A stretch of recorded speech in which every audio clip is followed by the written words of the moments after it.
All right, good morning, everyone, and welcome to the City of Alpharetta's Design Review Board Workshop Session. Today is Friday, October 17th, 2025. I'm going to turn the meeting over to Mr. Schroeder, and he'll walk us through our packages that we'll be hearing starting at the public hearing beginning at 9 o'clock this morning. So, Brent, the floor is yours.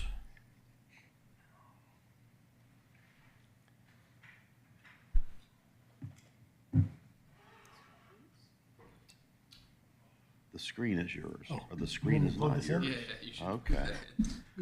All right. Does this help, Joel, if I plug this wire in the side of the computer here? Just a little bit. Just a little bit. Joel's looking around like, what? Why isn't things working? Which isn't a surprise. All right, good morning. Morning. The first one we have this morning is 131 Roswell Street. This address might not necessarily line up for some of you with the building, but 131 Roswell Street is the three buildings. Yes. I think it's three buildings that come off of Roswell Street. They also have an Old Milton entrance, but it's the old Penn Hodge properties, the beach houses. Yeah, they were called the beach houses for a while when he first remodeled them. So this is the building that's farthest down Old Milton and closest to Old Milton. The newest building. Yeah, the newest building. So the tenant that was in there previous had a painted sign on, I don't know if you can see my cursor there, it was on this end of the building, on the end of the building that would face the parking lot. Two new tenants, they want Old Milton presence with their signage. These, I will say, these aren't their entrances. Their entrances come off the parking lot over here.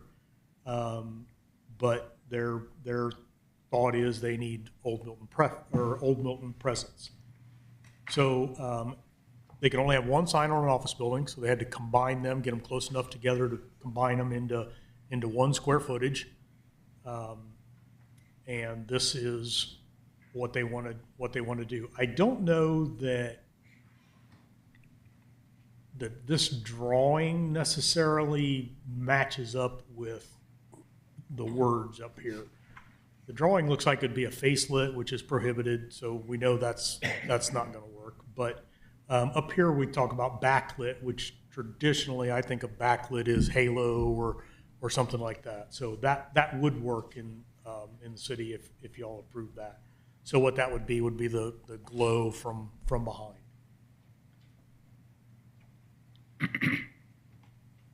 So that's that property. And they've worked on a couple different locations to put it. So they put some options in there where they've been thinking about. Are they doing anything with the monument sign, Brett? I don't know if they have rights to the monument sign, but I will say that there is a monument sign right here. This is their building. And by the way, the painted sign was right here on this end. But I don't know if they have rights. They don't have anything in the packet, so I would assume that there's no changes to the monument. Is there a reason why they didn't center it like in any fashion on the building or over anything? I don't know. It is odd. It is off. Yeah, it's off from center, so I don't know. And Brett, I did take a couple pictures that I sent you this morning in case you need to see that side elevation or Okay. let everybody see that side elevation. Okay, so We got that one. And then we're going to move on to Parish Construction. Parish was here a few months ago, and they've done some tweaks. And staff thinks it's better. I have my own thoughts that it could be a little bit even better. I sort of like this look for all four sides. I think it's a great look. I think the dark really adds to breaking the building up and doing stuff. But if you remember from the past meeting, it was basically all white with the dark. So I do like the way this is broken up. I think it works. But I don't know. Brett, for a procedural process, I know Ms. Palmer was not here for this application, Yes. so I assume So she'll have to recuse. Yep. But Mr. And Tom McCain And if- was. Yep. And then he And- can. Tom wasn't here either, so he won't be. What's that? And Tom wasn't here either, so he. Yes, he was. Yes, he Really? was. Oh, Tom's you here were? for Parrish. Yeah. So you'll vote for Holly Yes. on that Yeah. one? Okay. Richard was not here yet. Okay, all right, just make sure we got. Yep. We'll have some musical chairs when we have this application. So here's colors and finishes. And that's that one. And at one point, Brett, there was mention of like a storage unit or something? Yeah, they have some plans, potentially, if you can see on this little site plan, right over in this area to do an enclosure for potentially a trailer or two of theirs. They can't leave them on the site with being visible. So, and dumpster and stuff, but they've got a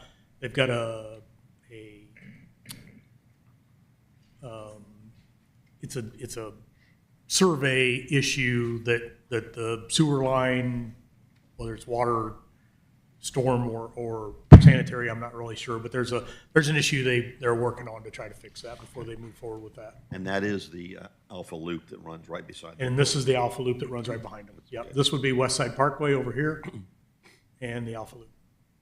Okay, all right, thank you. So this elevation here that says rear is actually the Alpha Loop elevation. Okay. All right. And are we On- looking at signage for this application? Is it just exterior elevations No, and materials? it's just exterior elevations. Okay. Next is Alpharetta District Places.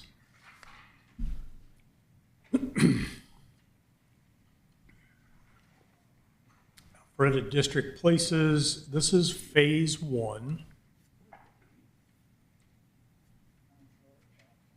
This is phase one.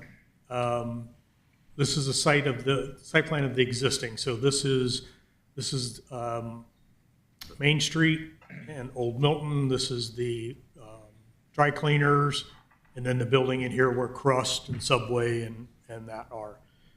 So phase one for this project is this area up here, minus this, which is the city park. Phase two that City Council is getting ready to look at, and if you saw the social media posts for the balloon tests, that's up this morning, which hopefully we'll be able to sneak out of here in time to see that while it's still up, but that would be in this area, the complete Main Street side. So here's a site plan for phase one. You've got basically 4 buildings. I think 1, 2, 3, 4, yeah, 4 buildings. And again, you mentioned that corner piece is city property. Yeah, this is city park. Which will be at some sort of park or something? Yeah, this or is the city green- park. Green space, okay. Which is being worked on now for its design by Star White House, I think is the firm. That sound right? Star White House? I don't know. Those little, oh, they're on here. The 2 little houses on Marion, they're staying. The 2 little houses, No. they're not. The Crabapple? one is going in phase one, Okay, and the other would be, I believe, in phase 2, okay. Oh, I like this house. but they're not staying. And then Brett, the Alpha Loop also will be swinging by or, Yeah, it's gonna Is come, planned. this one, it's gonna come by right here, basically. I don't know its exact path. I don't know if it's gonna come through the park this way, or if it's gonna come this way, or go straight up. I'm not in those discussions, but I do know it comes right in front of this part of the building, that we'll look at. I do have a question. So phase 1 does not require council approval, Correct. but is it going before council at all? Like, are we gonna get to a point, because, you know, a lot of times we'll get council conditions, you know, so we're not gonna have any of that. Nope. Okay, so This is what they're seeing is phase 2. What council is looking at is phase 2 Okay. that you will see after, Okay. after they work on it, yeah. Just making sure. Okay. Yep, yeah, I was so just- phase 1 required no, it's a build by right, required nothing Okay, from city council.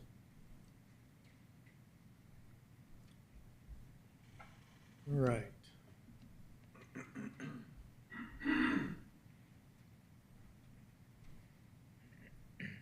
and I guess what planning commission saw was phase 2. What planning commission saw is phase 2. Okay, They didn't see phase 1 either. okay, So this is the intersection at Roswell Street here that's pretty. and Old Milton here. So the Zaxby's would be in the foreground here. So here you can see their site plan for phase 1. And it does I think sort of look like that might include that other house. I think that other house might be right there. I think Yeah. it does. So, All the bamboos going?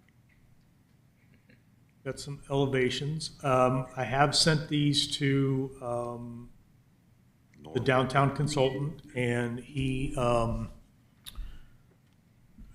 liked them. He had basically not much comment. I will say he had some comments initially, but during the 2-month period that they've been kind of in talks here, they've done some significant finishing up on these, some polishing up of these elevations, and so what you're seeing are the final ones.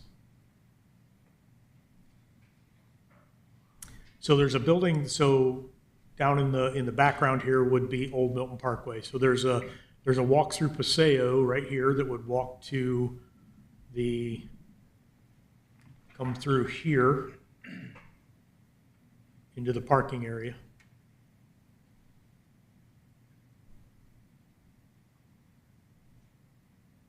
And then this portion right here is where the park joins this first building. So this building is kind of an L shape. It comes down here and then turns the corner at the park. And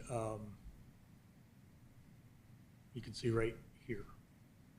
So they have another open Paseo here on this one. And this is anticipated to be like retail, restaurant. Retail, restaurant, yep. Type functions. And then now you're seeing Marietta Street back here with that third building sitting right in here, and then the fourth. So this is the park area. Fancy. What is that building? I mean, is that gonna be office or, I'm not sure. that's I kind of a think, cool building. I think restaurant is part of Yeah, it. yeah, it should be the mayor's mansion. That's good. That's a good idea, Pat. Yeah, there you go. Mayor's Mansion. Probably running for mayor. Pat for mayor. And then you can see here's the other, the third part of that building.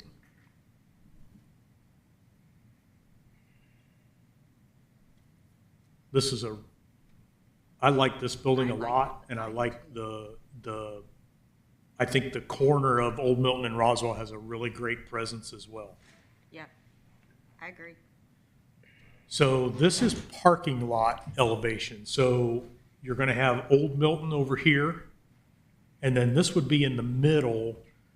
So if you think about where Crust is now, this would be like behind the Crust building. Behind that end. Behind that would be this. Yeah, okay. So the corner of Roswell Street and Old Milton is right over here, and this is that restaurant building right on the corner. Then we've got the Paseo that walks through, and then turns the corner. The park's right over here, turns the corner, and then continues on around. So I think they did a great job working on this back.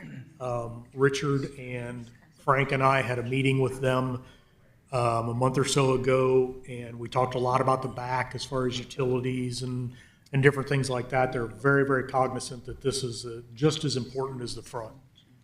So they'll have answers for all of that. Materials? I like it. I like the materials a lot. I've not seen them in person yet, so I'm really interested to see this one. To see, I'm assuming it's not that kind of pinky red, but I like the materials. All of them seem to go really well with all the trim that they've got and the different things. So.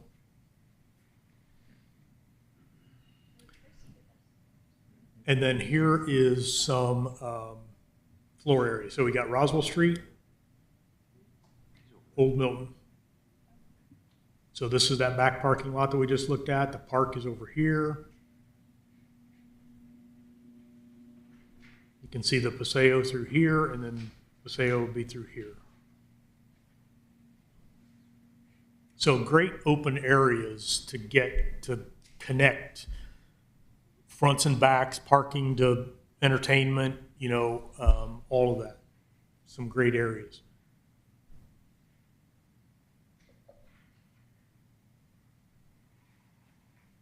We encourage them on this Paseo too, especially this one, to make sure that it's wide enough, bright enough, that it doesn't feel like you're walking into a tunnel. You don't want to feel that. We've got a couple Paseos that sort of feel like that in the city, and we learned a lot from them. So we encourage them to make sure that didn't feel like that. And I think they've done a pretty good job at doing that. pedestrian friendly. Very pedestrian friendly. The other ones are pedestrian friendly. It's just not an inviting space to be. It's like I have to walk through here rather than, oh, let's walk through here, kind of thing. So I will say that I think I don't know. We looked at initially. There was a sound barrier wall that they were going to put right along here because they were concerned about Old Milton Parkway and all the noise. I don't see that on these new elevations. We had a lot of discussions with them that we just felt like it wasn't a good look for that intersection. Understood the theory behind it, but just wasn't a good. They tossed back and forth. Making a really nice brick wall, putting plant material on it. Trying to soften it up, get it to be as good as you can, but it just didn't feel right. And so I think AEC went back to work pretty hard on the elevation here and got the feeling right where they can get some good plant material in there and give it as much privacy underneath there as what they can. More floor plan, and then you've got some drawings with some more explanations.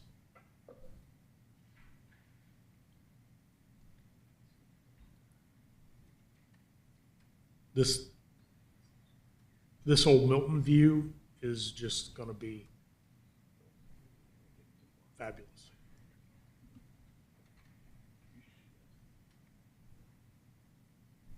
So again, we've got Old Milton out here, Roswell Street across the front, and then the park down the side. sort of focusing in on that Old Milton corner.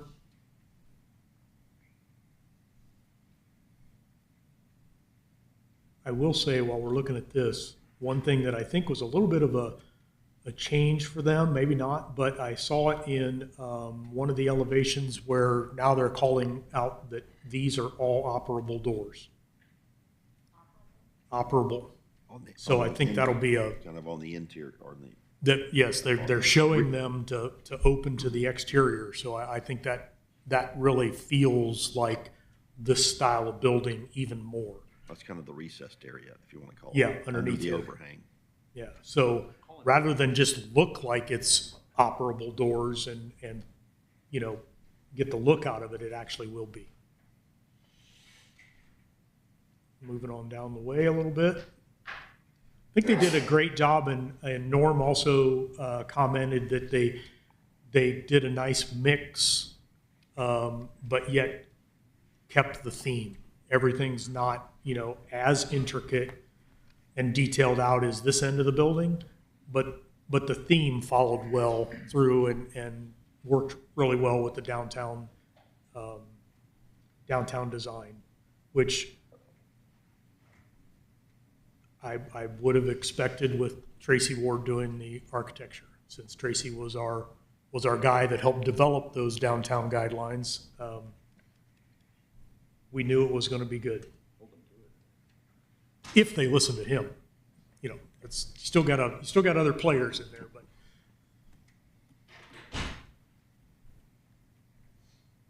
We've got some other stuff in here. We move on to the, this is building B. So you've got down here, this is Old Milton down here. So this is wrapping the corner. This is facing the park, which is out over here, I believe. So this is parking lot area.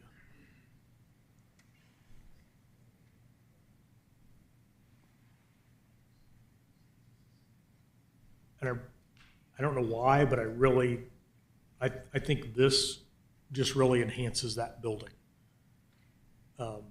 That the stairway leading up to it and stuff, I think that just gives a great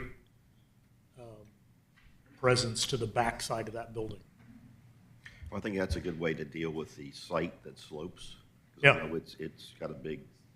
Yeah, you don't have, you know, it's not individuals, it's a nice common thing there. And then when you get down to the smaller buildings, turn the corner a little more, you've got individual little smaller ups to them. And if I can get this to play nice, you can zoom in here and see that they'll have sort of that same kind of feel of you walk into the stoop kind of feel.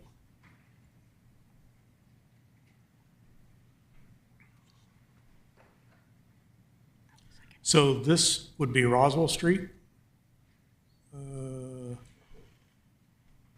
Yeah, if you Yeah, look, it'd be out there. So this is building B. You can see in the key here, we're looking at this end of that building. so that's the Paseo. end. This would be the walkthrough. Yep. So if I'm orienting myself right, this is parking, and this is park.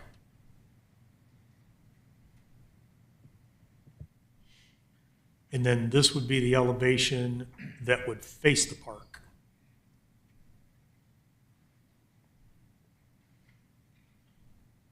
So you can see through here's the Paseo, and then you've got the other building.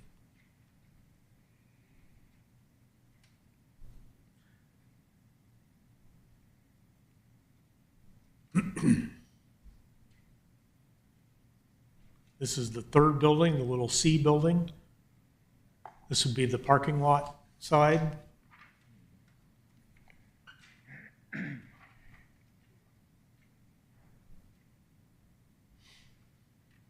End of the building, and then you've got the park elevation.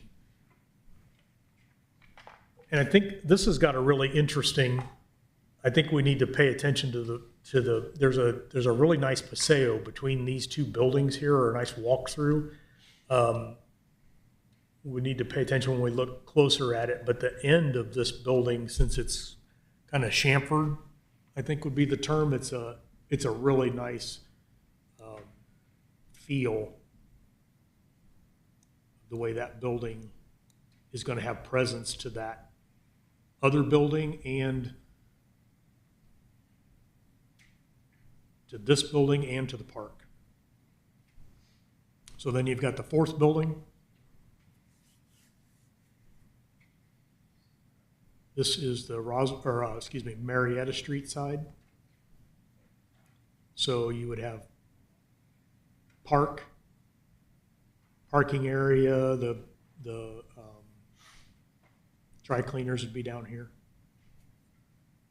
Actually, the dry cleaners would be in the back.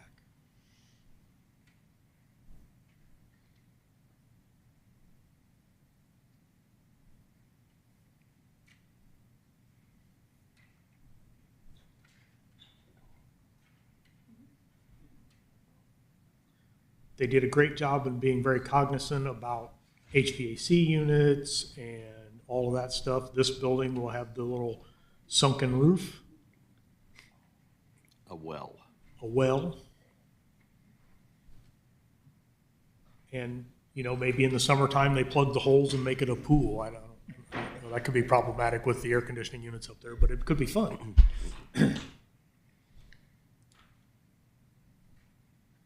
And then some sight lines.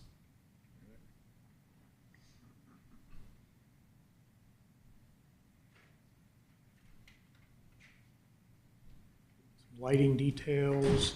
I don't know that we really need to get down to very, very specific lightings, but I think, you know, they're showing some stuff here that they're on the path. This is where they're heading, and I think it's, you know, I think the designs are right.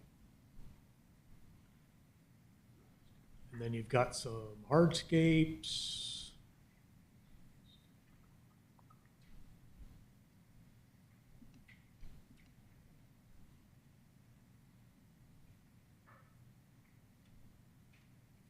So again, this is the park.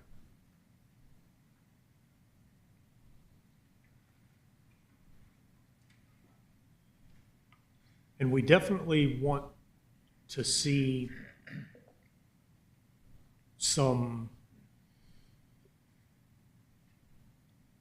Connectivity. to the park, but not complete joinment, such like we have sort of out here at the Green.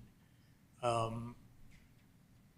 think it's become that's really nice to have that flow over, but it's become a little bit challenging. So I think they've got a plan for sort of this area that's gonna be nice. There's also some elevation change here so they'll have some elevation change between the park and the Brett, when you say, I'm sorry, floor when you level. say they, being the people designing the park area? designing the building. Okay. But the landscape that's working through here, landscape and hardscape, I believe they're in direct contact with the park designer That's good. to get that part figured out. So you can see here, they have a little bit of area, and it gets a little bit bigger as it goes down their property, so. I would call that a sliver. Yeah, it's a little. It's a little. So we'll get down in here into the landscape.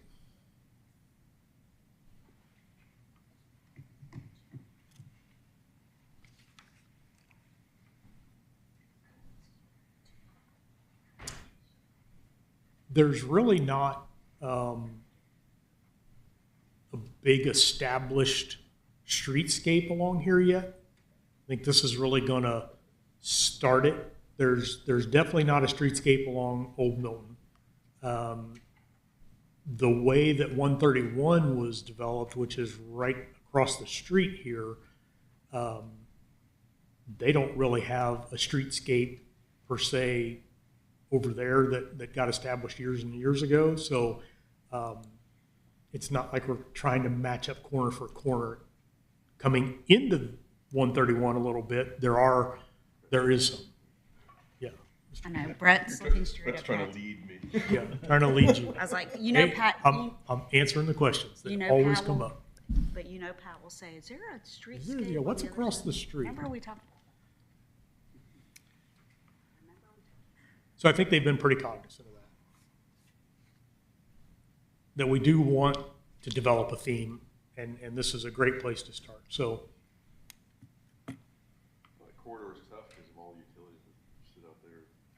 yes, Establish the streetscape. overhead utilities, underground, it's just, yeah, Don't get me started on over. it's gotta be, I can't imagine, there's much hair left over at AEC after pulling out all the, how's that not gonna fit there?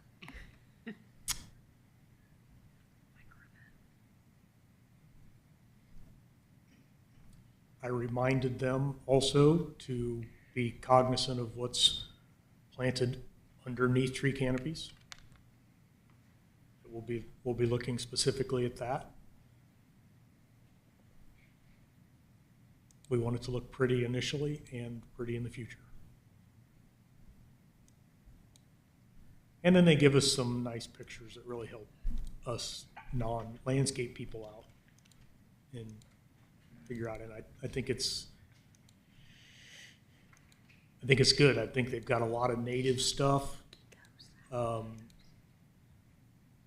which I feel like really ties to the architecture as well.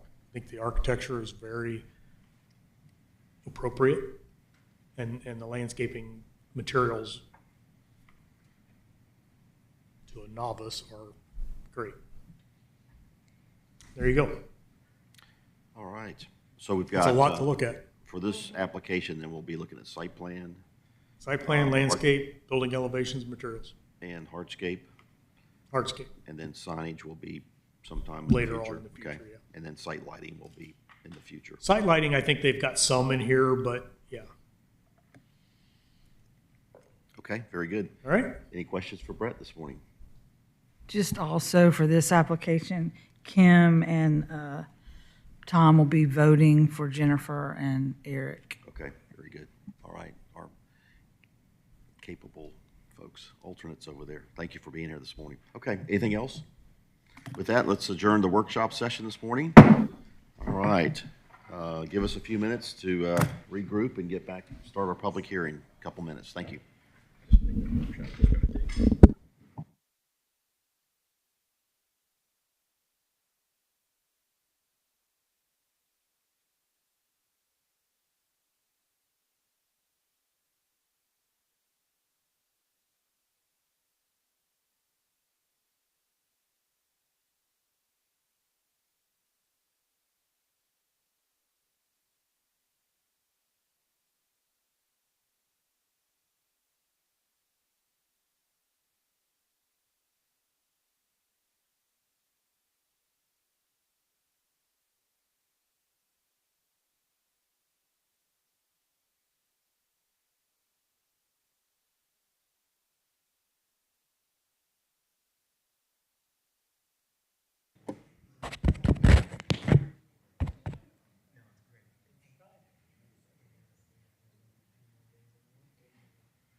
Okay, good morning, everyone, and welcome to the City of Alpharetta's Design Review Board public hearing.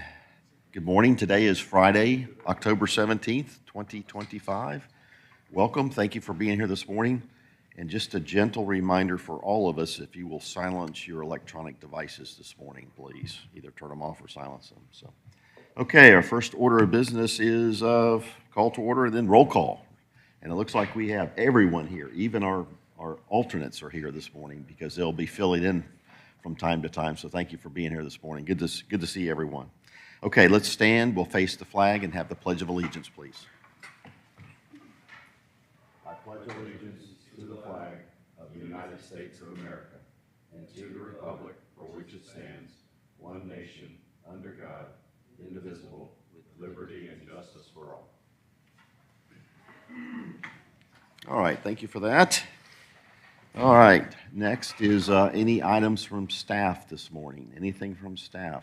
I'm looking at Brett and Ellie and Joel. Nothing? Okay, very good. All right, good. How about any items from board members this morning? Anything? Any birthdays, anniversaries, anything? Okay, got Halloween coming up, so visit our scarecrows that are along our sidewalks. So very good. Okay.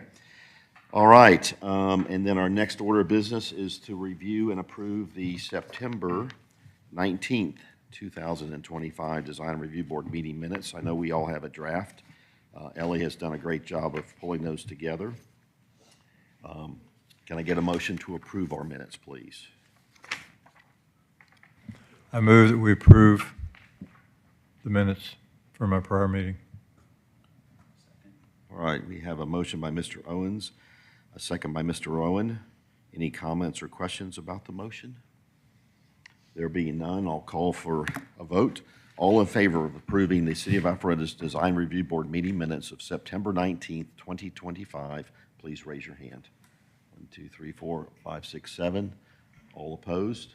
No opposition? All right, minutes are approved. 7-0. All right, thank you for that. We got a second there. Okay. All right, our first applicant this morning is New Vitality Heritage Closing, 131 Roswell Street. You're here. Come on down. Come on up, please. Good morning, everyone. Good morning. If you'll make sure you speak into the microphone. Absolutely. I was told, we had some proposals, and I brought enough copies. I was told by Brett that that would be sufficient for this morning. Sure. If I could Okay. pass If you want those to. out. Okay.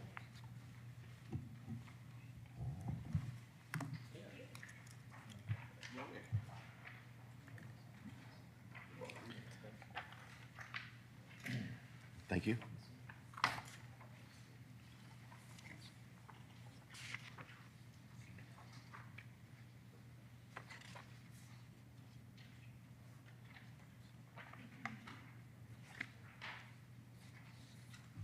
Okay, good morning. If you'll introduce yourself this morning and then give us an overview of what you just passed out to us, please. Great. So I'm Don Carl, here for New Vitality Medical, and this is Paul Yaku. He is here for the Heritage Closing Firm. And we started this process many months ago in submitting for an application or a permit to put a sign up. And we spoke with Brett Schroeder, who was extremely helpful, and said, yeah, there's sort of a before and an after, from 2021, and I see a couple of authors here. I think Holly Palmer and Pat Corkle were on that board in 2021 that changed the signage and how you all go forward. So he introduced us, educated us to that. We had these big, beautiful signs that he's like, no, that's not going to happen. So we have modified those, and we brought our letters down in size. We avoided the architectural brick running bond in the building, and so now we're in between it, not over it. And then we've modified everything to be within your 40 square feet or less together, both company names together. So at this point, we feel we are absolutely 100% in compliance with your code. We feel like we're 100% in compliance with the design of the sign, thanks to Mr. Schroeder, and the scale as well. So I think I would like to open it up for questions if you have any, and Paul would like to speak if you need him to. But I would ask you to look at one thing for us, and we gave you a layout of the sign in the middle of the first and second floor. And we also gave you what that would look like at the top, and that building and that sign is to scale. So if you have strong feelings one way or the other, just let us know, and that's what will be done. Okay, Don, just for, so what you passed out this morning, is that any different than what was submitted in our package or what we were looking at earlier? No. No, it's the exact same thing? It's a black and white copy of what you have in color. Okay, very good. All right. Let's see. Brett, can you pull their package up, please, on the overhead in the monitors? Thank you. And so it looks like you've submitted a couple different options. Sign between the floors and then the sign at the top. I believe your code prefers the top. But this building has a pitched roof that sort of has an overhang, and it might get lost up there. It might be so obscure with the roof line that you wouldn't see it. It wouldn't be helpful. So And then, I think we prefer it in the middle, but it's up to you. And then there was some confusion too this morning during the workshop session as to whether it's a backlit sign or it's internally illuminated sign. Exactly, yeah. It's that halo, indirect, raceway behind it, backlit sign that All right, you that's want what you're specified okay. in your code. So the kind of the picture, I guess, or the section on the right-hand side is Correct. probably not real accurate. It's 'Cause that not looks, accurate? it looks like a box. It almost looks like a box. Yeah, no, it's not. Okay. All right. And then it looks like your sign is proposed to be two different colors, a green and a blue. Correct. And do you have color samples? So you can describe the blue. Ours is royal blue. For New So, I Vitality. mean, this is an indication of the firm's color spectrum here. It's more of a forest green or a darker green, and Okay. that's what we would like to have ultimately. But again, we're up to whatever suggestions you may lay. We just want to be in conformity with the Municode. I understand. I think the challenge here, and coming from my seat, my perspective, is that building doesn't lend itself to allowing signage on it anywhere to be placed correctly and make it look, kind of complement the architecture of the building. And so that's our challenge is, or that's, as an architect, that's what I see, is where does it go so it complements the building rather than just becomes kind of maybe a billboard or something of that nature, so. Yeah, they didn't really leave a place on this aside No, from it's- putting a sign when the building was designed. It's unfortunate. You're kind of squeezing it in. And so the sign prior was on the end of the building? So the front door for Heritage Closing Firm, you can see in the picture on the front. And There's 3 doors, so it'd be the one in the middle. The other 2 doors are not entry points for clientele. But the middle one is, and that's why we had it initially laid out that way. You guys were going through your initial review this morning. I understood you guys were questioning the spacing and the placement of it not being necessarily centered. And the purpose was just because that's where the entry point will be for clientele. It'll be in from the front. On the back side is where staff will come in. And then the other 2 doors on the outside, right and left of it, one of them is actually my office, which no clientele is entering or exiting from. The other one is a conference room where we'll be doing closings. So that'll be basically a locked door. No one So, can access it. so you're saying whether I'm coming to do a closing or Yes. For the New Vitality Medical, you enter through that door, For that's Heritage, you enter through that front door, yes, sir. the center, what I call the center, kind of the center, the off-center front door. The off-center front door, correct. Okay, the middle and door. then how about for yeah, there's no stairs in the front, so you have no choice but to enter in go, the back. and the so rear. your entrance is on the rear? We are the entire upstairs, and they are the entire downstairs. Oh, I see, okay. I would still think that, especially if Heritage Closing Firm, if the entrance is at that center or center door, I would still think that the signage would look much more balanced and better being centered under the center for, The building itself. yeah, which is the center for windows. And I'm fine with making that adjustment. And That's not then, an issue. and then also centered between the the second floor windows and the canopies versus almost touching. Why are they placed right there? I'm sorry, sir? Why are the signs placed in that position? Over the front, it was centered over the front door. Yeah. Does it have anything to do with those, does it have anything to do with those two trees, those two crepe myrtle trees? Because they're centered in between the two trees. That's just I'm just wondering if the reason is to, when those trees get big, they don't get blocked by the, We do have Agreed. permission from the landlord to move that one crepe myrtle. Mr. Hodge? No. No, he didn't own it. You don't own it anymore? Didn't- he don't own it Alicia. anymore, does he? Oh, I don't know. I'm sorry? All time. Oh, okay. I agree though, Eric. And I think if you did move it to center, then the heritage is it heritage that's on the bottom? Yes, ma'am. Would be directly centered Exactly. over the door that you get into them. So I think that would make better sense to have it just centered through the building. For sure. Good suggestion. All we'd have to do is move one crepe myrtle and that would send it. I don't know, it's almost like I want to take those, on the second floor, a couple or maybe 4 of those windows out and block those windows in, right above the off-center entry, block those in and make that your sign background or panel. I mean, that would be the ideal location for your sign. And then you could do something, maybe even a scalloped surround or something to even, I mean, to make it look like the sign was integral to the architecture of the building. And Yeah, that would have been, I that don't- would have been great information to have back when they did the design. Are there any brick bands in between the second floor and the first floor? There's running bond. There's running bond, And and we are- that stands proud? Yeah, and we're in the middle of it. Oh, okay. So that drove you guys to locate it where you did? That's where Brett helped us there, yeah, correct. Okay. Yeah, you kind of, oops. And you guys have a raceway behind the sign? There will be. Okay. And is it continuous, or is there a No. raceway for each of the Each. two? We don't want it in between them. Yeah. Okay. And that is proposed to be painted to match the brick? Correct, correct.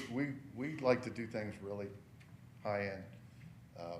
We're not your group that comes in wanting the cheapest possible way. We want it to look great. And maybe I missed it. Is it lit? Are these lit at all? It will be backlit. Backlit. Okay. And I was looking for it in the detail. It's the halo backlit that is on your design criteria. As a matter of fact, I have a picture of it if you want to see. Yeah, I'm a little late pulling up the detail of it. It's on a raceway.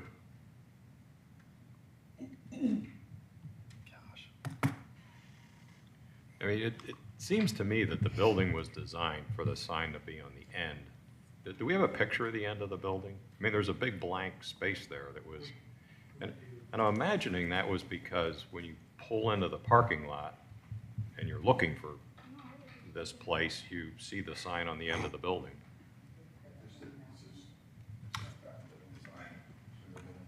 Right. That picture needs to go on the Alfredo Yep. website. No, that looks fine. What are you looking at? I can relate to the challenge that you have because when I look at the elevation of this building, I want that lettering to be bigger. You and me I'm both. sure you were happy with that You and me thought both. too, but it's, Yeah. the geometry of this That's the sky. loses something with that narrow channel of letters as I look at it.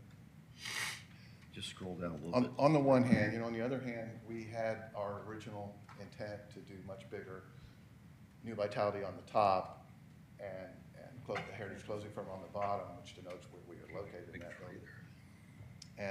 And I liked it. But, in changing it and complying with the code and we lay it out, I've gotten used to it. I kind of like it. It's very clean, very simple.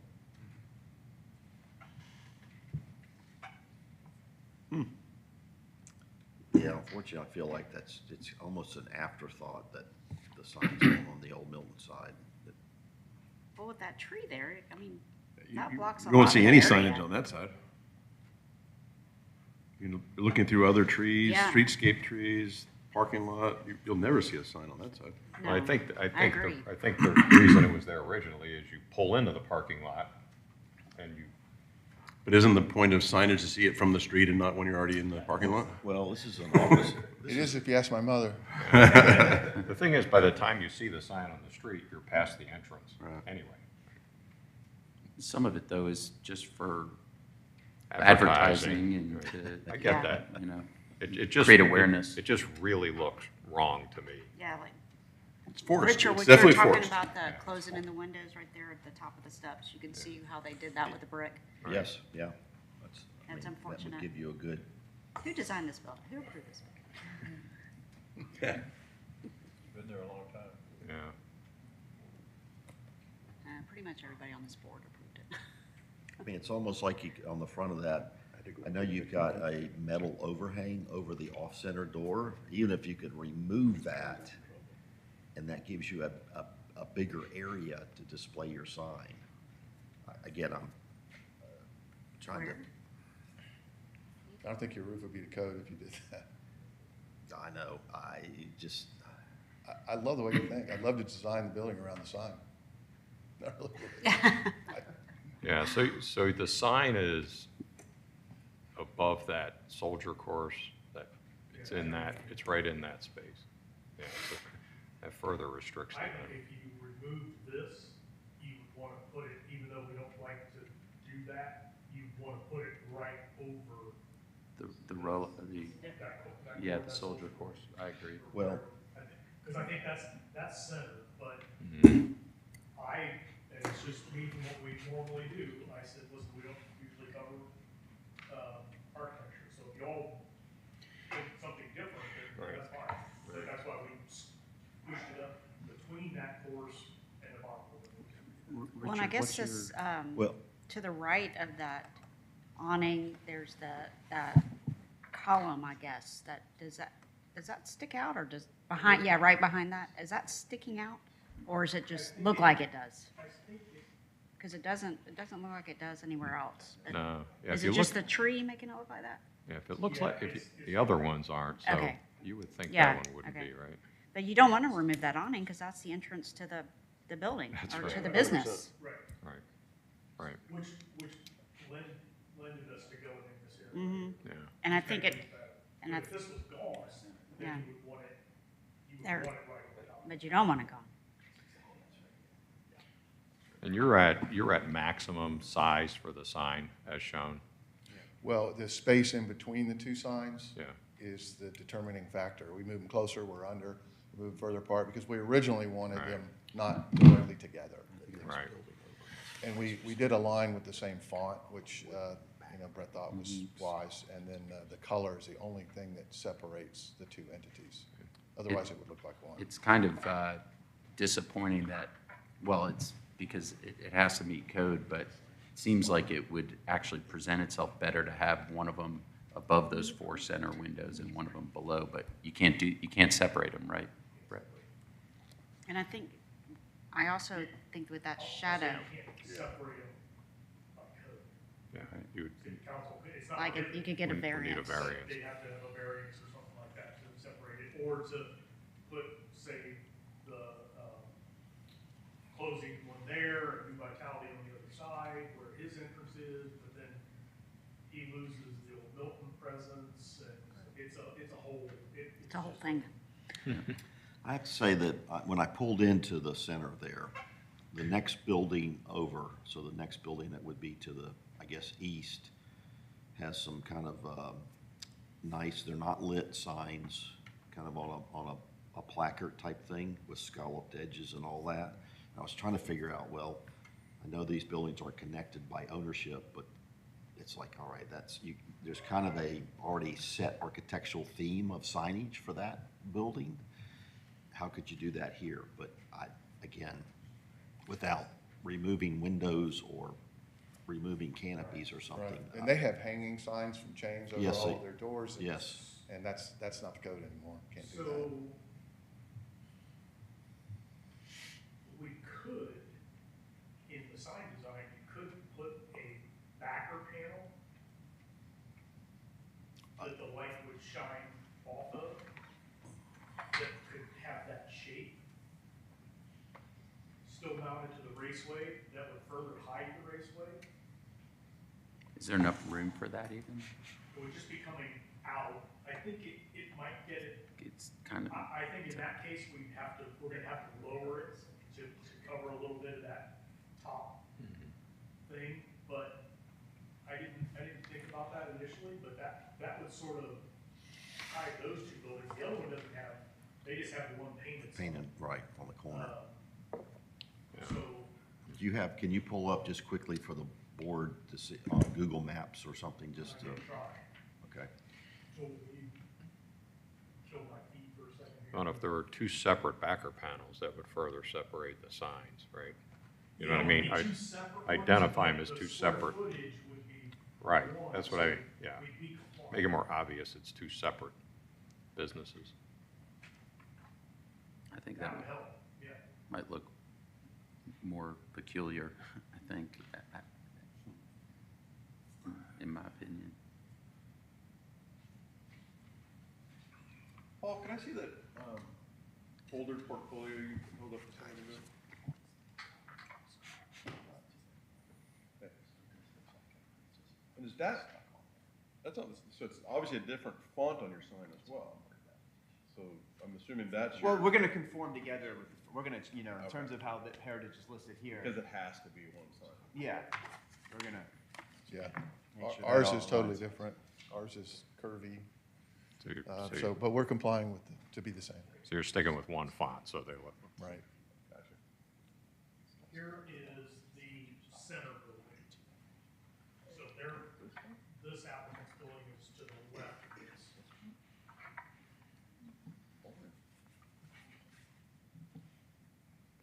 So basically, my thought would be take that background, put the raceway up, you still get the wall, put the raceway in there, then you put that background on there, and then you mount their letters to the background, Ignoring the brickwork behind it? ignoring the brickwork. Well, I think it's already I think been, you had to ignore the brickwork behind it. Yeah. it's been painted Trying to over, fit it so. in there is limiting. Just ignore that one. You have to. Long soldier car, yeah. I agree. You'd want the board to be white, same as the building, right? Or you I could, think you would want it to be a little bit off. Or with a have darker border. frame. A border, okay. Oh, yeah, you could do the border in your colors. It looks And I like, do yeah. think, I don't know, I would want to see it visually, but I do think it would help in more identifying two different businesses. well, especially, and the monument sign has the number 131 on it. So, It does. and although it doesn't have your business names on it, it has the address, so you're kind of entering the same. It can only have four, like that, Brett. and it's I not do. lit. Good and idea, it's Brett. in the See? bushes. That's how you make It's the big horrible. bucks. We'll come to you with modifying and improving that next. And Oh, so you are It needs gonna- to be done, it really does. You're gonna change the monument We're sign gonna then? try. Okay. We're gonna Yeah, we're gonna try to make it better. Keep banging that head. All right, so, against that wall, don't you? so Brett, since they're outside of the downtown district or downtown overlay, they can come back to you with this revised sign proposal. Yes, the reason I brought it here was because of what we just went through for the last 20 minutes. It's so, I just didn't know where to go with it. Okay? So now with that But it sounded input, like we could delegate it back to staff, right? Yes. With that Well, input. it is back to staff. Yeah. You could say it doesn't need to come back here, the staff will approve Right. it, yeah, but now we've got some guidance of where you guys feel like, or we will, have some guidance where you feel like it needs to go, and then I'll work with them and get it there, and then. I think that backer with the border and that sort of stuff and ignoring the little brick band you're trying to squeeze it into is a good call. Is the intention that the font and the color of the lettering would match, like, what's on the other, what, the picture you just showed, or is it that their font would stay, I would say the their block? font and their colors would stay, we would just do, the background shape would be what would be the commonality of the two. And you weren't looking at doing any kind of logo or anything for each of your? We'd love to. Ideally, yeah, but again, trying to fit it within the No code. space. you understand. You got no space. The words are, You're not gonna see it. I mean, it would look like that up there. Right, you know? Okay. Okay. So do we need to take any action, or is this, with this input now? Well, Yeah, I think Well, just because it came before. take action on what was presented. I'm just gonna say no, but work with staff with our. So you want a motion? okay, hold that thought before there's a motion. Is there any public comment for this application this morning? Any public comment? All right, no public comment. All right. If someone wants to craft a motion, that will be, I think it's basically delegating approval to staff. It's considering the yes, I input agree. of the board, Denying this denying this, okay, but moving approval over to staff. over to staff, okay. All right, I would prefer, I mean, I don't know how you do it, but I would prefer an approval subject to his further approval. yeah, the only thing is we can't approve this. If we delegate it back to staff, then that means that Brett has final approval on whatever you do. Yeah. You shouldn't have to come back here unless you can't. Definitely save you some time. Yeah, unless you can't satisfy Brett, shouldn't have to come back. No, he's been great. Yeah. You know, we just don't like a no. Yeah. Can Well, you approve it with the background stated? Yeah. yeah, then you gotta specify all those Yeah, let's details, let's right? just, because they can Where we're work headed. with. Sure. Yeah. It's a no that you don't have to come back to us. Yes. All right, Mr. Chairman, regarding DRB 250035, New Vitality Heritage Closing, motion to deny the application as submitted and delegate final approval back to staff, considering the comments from the board today. And the motion.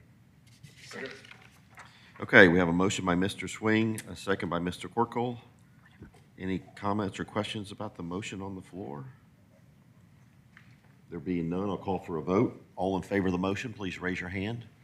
1, 2, 3, 4, 5, 6, 7. All opposed, no opposition. Motion passes 7-0. All right, thank you for your time this morning. We appreciate it. Appreciate the guidance. Okay.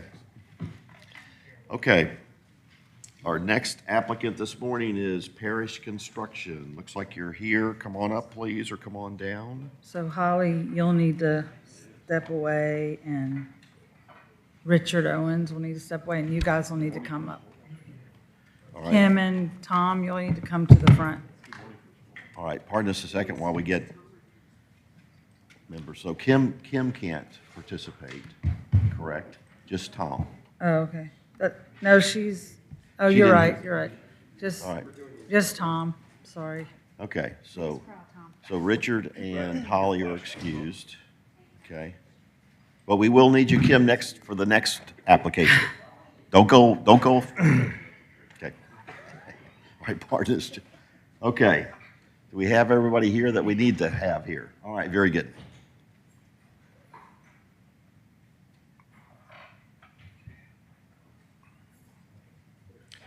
Okay, good morning, welcome. Good to see you. Good morning. How are you? Good, good. Again, if you'll make sure you speak into the microphone, Yes. introduce yourselves for us this morning, and then give us an overview of what we have in our packet today, please. Okay, so thank you for having us again. My name is Ana Correa. This is Kevin Catellas. We are the architects with Parish Construction Group. And we are here to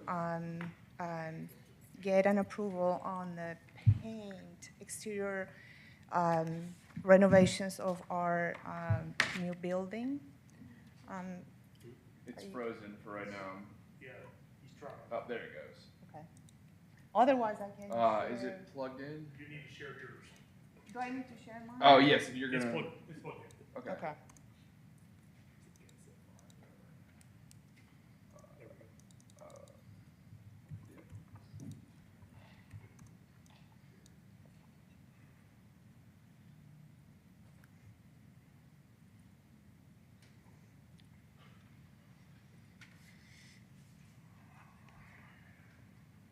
Okay, I don't know if you all remember, but our first submittal was we were gonna paint the building in one color, and you had some comments about working with some other colors to create more contrast.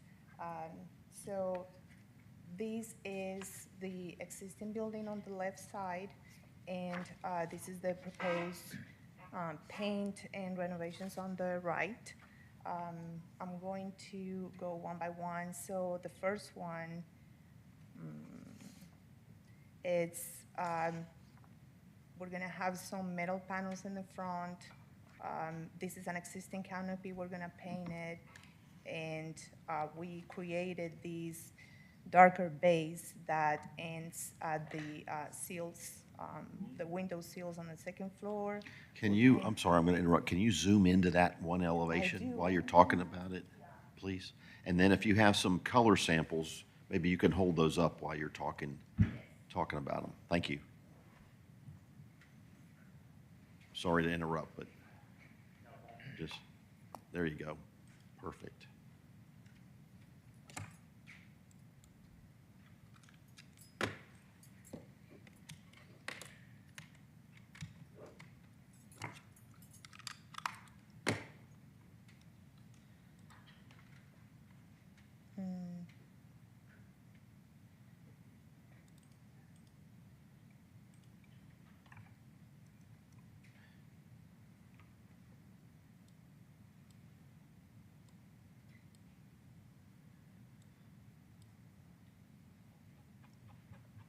There you So go. here. Wonderful. Thank you. Okay, so these are going to be vertical, metal panels installed vertically. Existing canopy, we're gonna paint it. This is going to be a gray paint. We're gonna stop it in at the window sills on the windows on the second floor. And we're gonna paint the soldier brick on the top of the building, the top of the wall. So that's gonna be for the front elevation. On the side elevation, we are kind of mimicking this element here, but just with paint. So we're bringing the gray all the way up, and that's where we're gonna have our building sign. This is the sign. This is the side of the building that is gonna be seen from the street. From, is that North Winds? Let's see, no. North Winds Parkway, West right? side. Okay. We added this canopy here. It's going to be protecting some of the sunlight in these offices on the first floor. This is the opposite side of the building. Again, the same element here. And we have a canopy here that is going to be covering our loading dock area. And then the back of the building, this is the side that is going to be facing the Alpha Loop. So again, we have this element.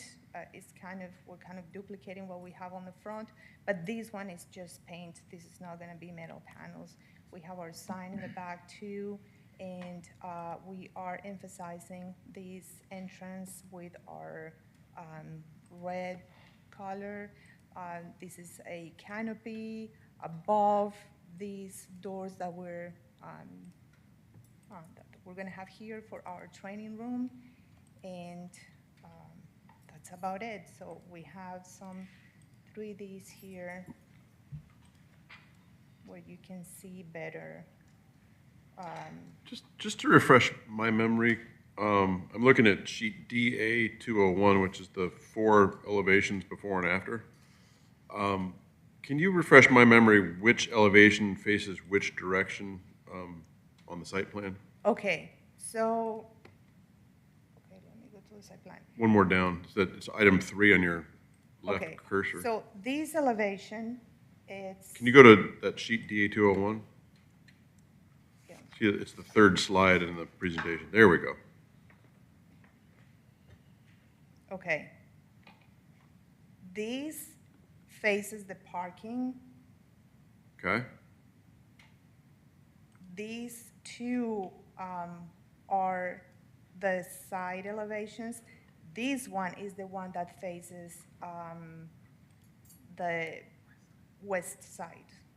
That one faces west side, okay. Yes, this one. And this one is the one that faces the Alpha Loop. Gotcha. So these and these are on opposite sides of the building. This is the front and this is the back. And these are the two sides. Gotcha. Okay, thank you. So if we go to the 3Ds, so you can see here, so this will be the entrance of the building, but this side faces the parking lot. This is the side of the building that faces the west side. And this is the back that faces the Alpha Loop, and this one faces the parking lot. Got it. Thank you.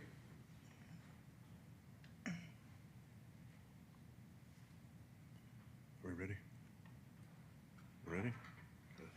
I'll do this. All right, Mr. Chair. Well, let's see, Oh, you before, got- hang on, Oh, yeah. before you make a motion, let's see if there's any discussion from board members. I had a couple questions. One is, where you change color horizontally, are you doing that at a point where there are control joints so that you're not like painting half a brick? Or are you just putting tape up and painting over half a brick? So, all right, Eric, like, for instance, the rendering that's on the screen right now, you're talking about like between the white and The white and the gray around the top band. I think that would, Well, the No. top band has soldier bricks, so we're stopping the paint at the soldier brick. Is that what I'm you're sorry, asking? if you scroll over to the left, see where the white, it's not the top band, the white band changes to gray? Yes. So at that transition, are you Horizontally or vertically? horizontally, as you're Okay. going across that white band, and then it changes to gray, is there some kind of control joint or expansion joint there? Or are you painting like a half a brick one color and a half a brick There another? is no an existing control joint right now. I think that would be the base of the soldier course, and then that goes to running bond. I'm just right? saying this vertical. Oh, you're line. talking about vertical. I thought you were talking about Yeah. horizontal. No, Okay. it's the. You're talking about the vertical the piece. vertical All right, the vertical break. between the gray and the white is there, I guess. Oh, is because there- the brick's a soldier course. Is there a good place? Is that what you're to- saying? Well, you've got I don't know what you're bricks, okay, that are running bond or There whatever. is no physical So you're gonna, separation right now between Right. the two colors. It's- so you're gonna have a half of. a Every other brick. brick's gonna be painted in You're half. gonna have half a brick that's gray and half that's white. What are you gonna do? Yes, and what's determining that is just, I mean, this side of the window. I mean, we're just going with the geometry Right. of the building and the windows. So it does align with the pilaster on the side of the window. Right. But it really doesn't have a control joint that is continuous. No, there is no an existing one. I'm surprised. There should be control joints I was along there thinking somewhere. along the window There has to be corners. control joints. Usually they're about every 20 feet for brick of some, so, but you don't know where they're falling. Okay. Good point, Eric, is kind of, well, where does that happen, I guess, on that one elevation? It happens on that elevation, the top elevation. That would be the side elevations. It's the Let me other see. area. Let's.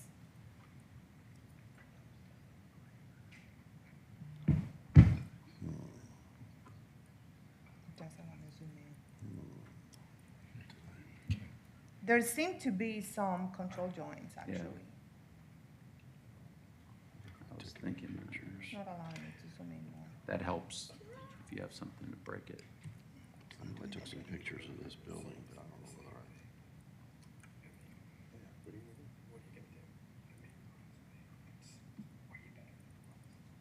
you know what? I don't see me well. There's some of my pictures. Yeah, I there's think no- there is. Yeah, you can zoom in Wait, pretty there's- good on Google Maps, it's not there. There's some right, there's one right Yeah. there.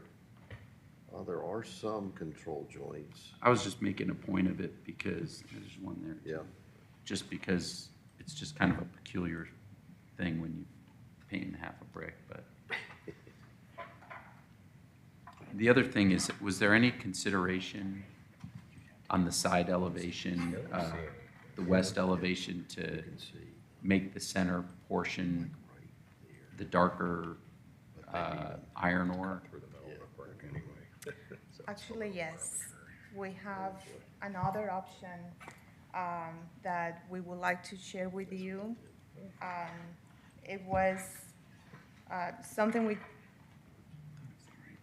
was something we thought about after we issued the drawings, the permit drawings.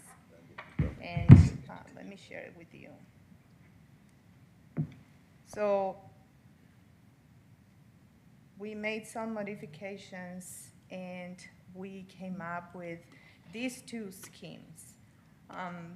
So this one, what we did, we lowered the gray to the level of the metal canopies, and we stopped this element here. So we have two options, one with the gray on the sides and one with the black on all four sides, which will be this one. You know, it certainly gives it a little bit more variety Mm-hmm. than, all right, we started with kind of an all white in July. You just showed us the other with kind of the white and the gray, and this adds a little bit of kind of an interesting play. I think where the color breaks were on the other one, to me, looked a bit arbitrary. This looks more sort of natural. I think this looks more natural, and I think it looks more proportionate. It does, yeah. I still think with the side elevations, the way they're drawn in this concept, the iron ore needs to continue at least to the gray. See how it stops at the bottom All of the right, window? which elevations? So if you look at yeah, You're basically, talking about this elevation, right? and then also the one below it. So that you Yeah. think that the black, or I say black, or The iron ore should continue all the way down? All the way down. On- Or at a minimum to the gray color, to cut it through the white. So we explored the option of bringing the black all the way down to the first floor, all the way to here. It looked too much. We also explored the option of bringing the black all the way to the gray and make it stop at this canopy. On this side, it makes sense. On this side, it doesn't make that much sense because we don't have the canopy centered. We have it off-center just to serve our loading area. Which is the parking lot side Right. anyway. And what I was gonna say is, no one can see both elevations at the same time anyway. All right, help me understand which elevation faces which direction again? This All right. one faces west side. This is the one Okay, everybody's so gonna that's see. faces west side, so that's okay, Yeah, and this then one, the that's- parking entrance. okay. And then you turn around and you see this one. This one is also facing the parking, and dumpsters are back here. And this is the one facing the Alpha Loop. So, okay, all right. Well, on the top right, the one with the canopy, if you did bring the iron ore all the way down and made the canopy red, it would look just like the other side. wouldn't it?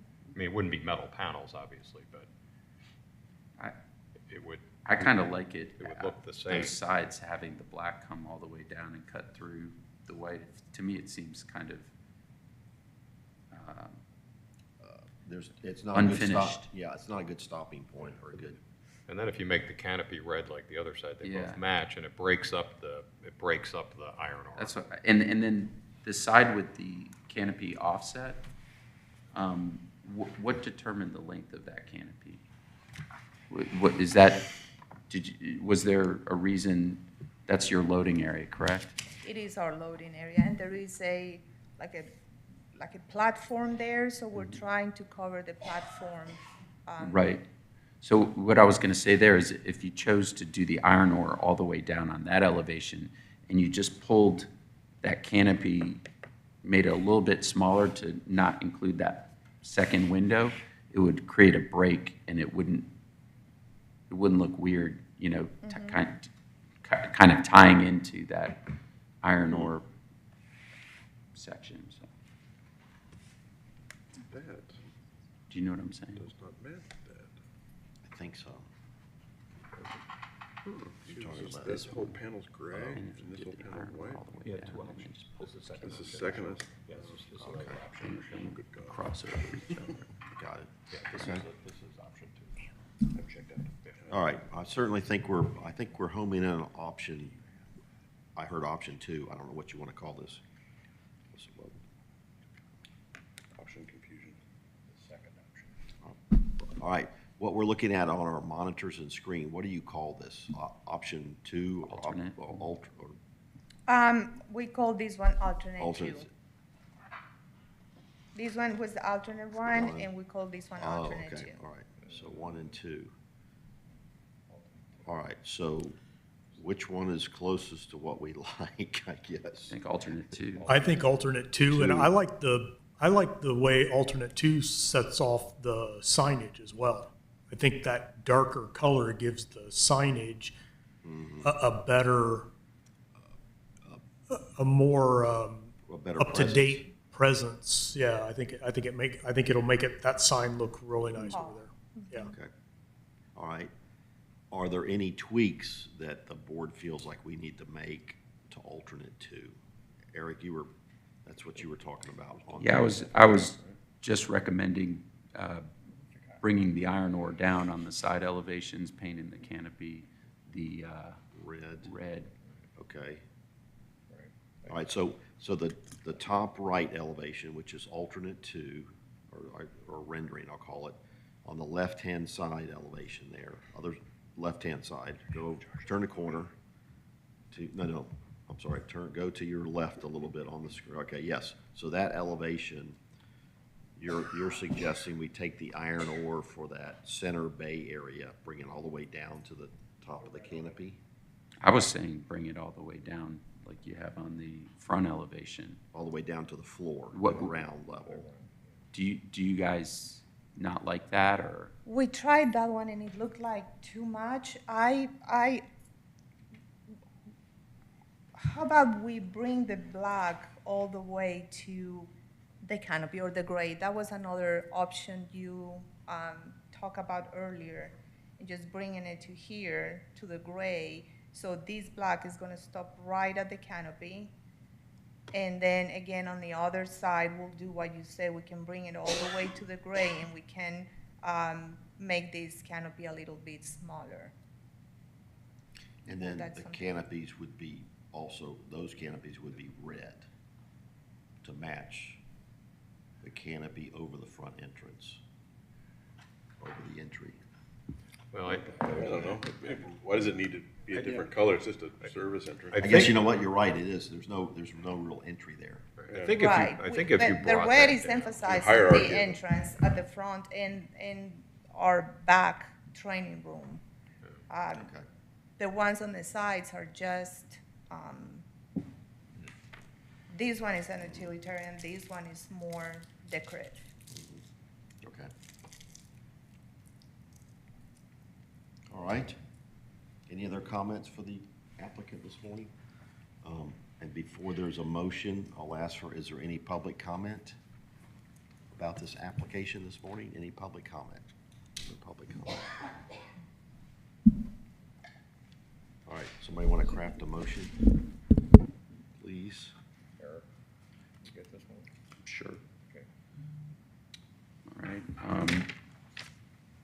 Mr. Chairman, regarding DRB 250024 Parish Construction, I'd like to make a motion to approve the exterior revisions with the following conditions. The east and west side elevations will bring the iron ore color down to the canopy level. And on the loading dock elevation, the canopy will be reduced in size by one window bay. amend a motion. Second. Okay, we have a motion by Mr. Rowan and a second by Mr. LaCane. All right, any comments or questions about the motion? Did Is everybody clear about what Eric was trying to describe? we want to suggest that the canopy on west side change to red? Well, I think they were saying they wanted the red canopy to designate their main entrance. Since Okay. there's no doors on that side, it really then kind of doesn't make it any more, doesn't share any importance. We should But it also is the west side amend it to elevation. include this is alternate two. As I was just going to say, did you say alternate I two? did not. I think it's been inferred that this is alternate too. Okay. So I think by the You discussion. good with that? Okay. All right, so Jennifer, are you clear on that? That's the reason. Let's see, the west side doesn't have a true door. But it is the main street side It is, focus. but Yeah, no, I was torn as well, because I was thinking if that iron ore came all the way down to the ground and made that red, it would match, it would look the same as the other side, but I get their point that they're trying to highlight their main entrance. I think I'm okay with that. Okay, any other discussions about the motion on the floor? There being none, I'll call for a vote. All in favor of the motion, please raise your hand. 1, 2, 3, 4, 5, 6. All opposed, no opposition. Motion passes 6-0. All right, thank you for your patience this morning, appreciate it. Thank you so much. I do have a question. Is there any way we can paint the building as Phase 2 after we move in? In other words, get the permit for all the interior renovations, do everything, move in, and then paint the Mr. building Brett's after we do? Yes. I mean, in fact, you don't even have to paint the outside. You don't have to do this if you want to. Right. But you've got approval to do it at any time now. Absolutely. Okay, very good. Wonderful, thank you. All right, thank you for your time this morning. Okay, our next application, let's see, what time is it? Make sure it's 10 o'clock. All right, our next applicant is Alpharetta District Places. If you'll come on up, and while you're doing that, the board needs to do shuffling some chairs here this morning because Mr. Rowan and Mrs. Sprayberry have to recuse themselves. I'll tell you what, let's take a 5-minute recess while we do the juggling and get some coffee and applicant gets set up. So 5-minute recess, please.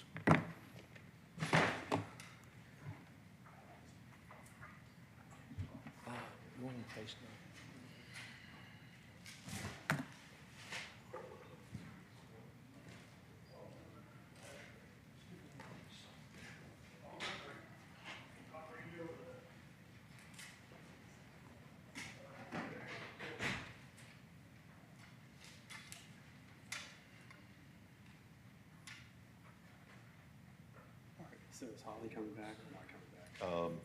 Holly is coming back, but we don't vote you. Yes, of course. Okay.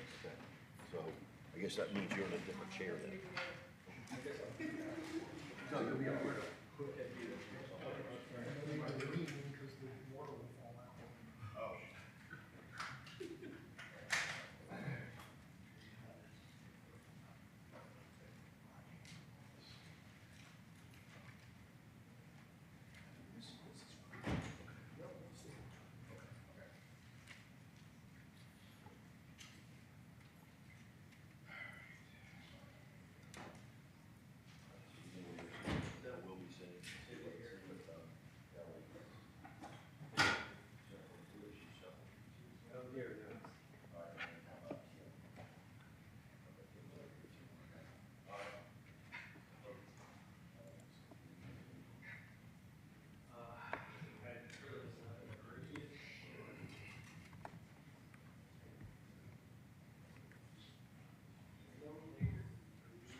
to it, but yeah, it's more important that they see it.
Pull my chips out.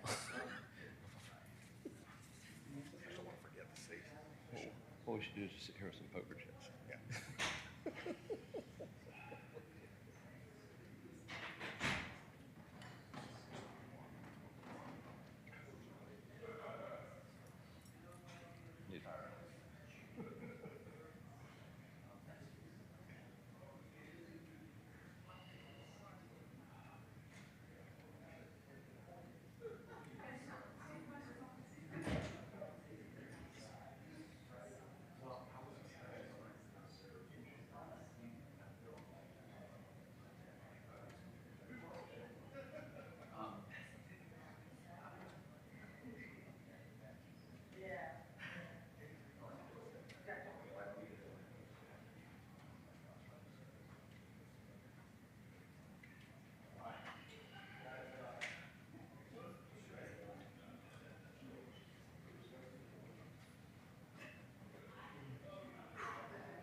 I couldn't do the coffee anymore, even with the creamer. It's ungood.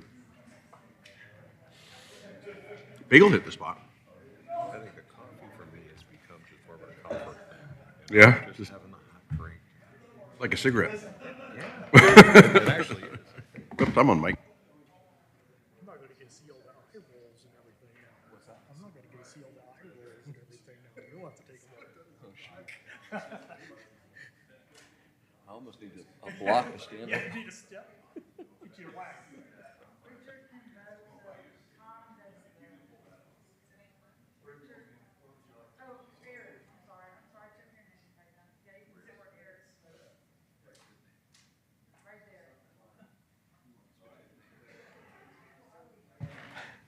Okay. You can pull this one off. All right, let's end our recess this morning and make sure we've got our proper name tags in front of us. Here we go. Joel's getting us straight here. We had to do some musical chairs. Okay. All right, thank you, Joel. Thank you, Ellie. All right, let's end our recess, get going with our next application, and that is Alpharetta District Places. So welcome, good morning. Thank you for being here this morning. Thank you for your patience. Make sure you speak into the microphone, or any of your speakers speak into the microphone. Introduce yourself this morning, and then give us an overview of what we have in our package today, please. Sounds good. Good morning, ladies and gentlemen, and thank you for allowing us to be here today. My name is Andrew Butler. I'm with the Preston Partnership. I'm the architect of record, but I'm working along with my colleague Tracy Ward, who is the design architect, as well as Steve Rowe, who is the civil engineer, and we're here to present about Alpharetta District Places, the mixed-use development. Before we get into the slide presentation, just kind of a little bit of order of things. We're going to go through the civil, then the landscape, and then the architecture. Okay? Okay, very good. Thank you, Andrew. And with that, I'm going to start this little video. So this is a video walkthrough of our current design to kind of give you an overall context of the project before we dive into the site.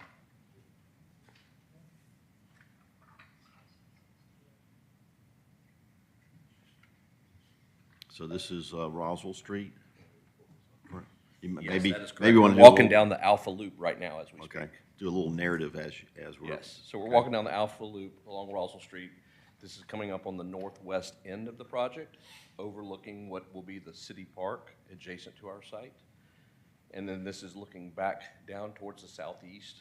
The two end caps on this building are two-story restaurant spaces. Everything in between is inline retail with a Paseo in the middle. This is in the park. Looking towards the middle of the screen right now, you're kind of seeing the front of the side of the building B, the north elevation of that, with the Paseo between building A and B. Now you're coming around the corner, about to turn onto Marietta Street, coming around the northwest corner of building D. This will be a two-story restaurant building with outdoor seating. This is the front door facing Marietta Street. And now you're coming into the site off of Marietta Street, wrapping around the northeast corner of building D. Now you're coming in along the parking along the east elevation and coming into the parking lot of the building, and then this is the plaza space there between building C and D. In your workshop this morning, you didn't have the image of the fireplace there, but this has been added to the project.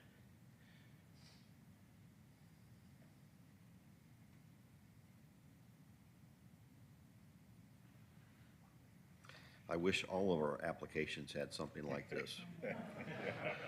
We try to set the standard.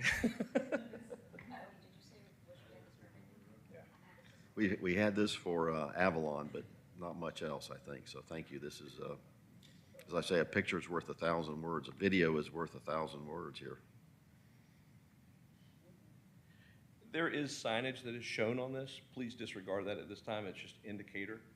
We're not submitting for signage application. So phase 2's to the left. That is correct. So phase 2 is left. So now you're coming along the face of building C and walking in between building B and building C coming up here. So now we're walking towards Roswell Street. That's correct. And park on the road. And you mentioned earlier in your workshop that that may or may not be the Alpha Loop connection right there. I don't know how that's been determined. Where it's going, Steve may actually know more than me. Right now, it's currently going along Roswell Street. There's no reason that they could pull it into that. And now you're coming through the Paseo between buildings A and B and back onto the east facade of building A, and this is the parking lot coming off of Old Milton. And then this is the Paseo right from Roswell Street over to the parking lot in the middle of building A there.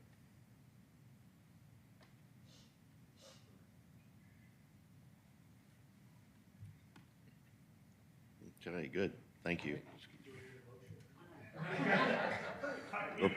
We're close. We're close. We may have a few questions, but yeah, this is very, very helpful.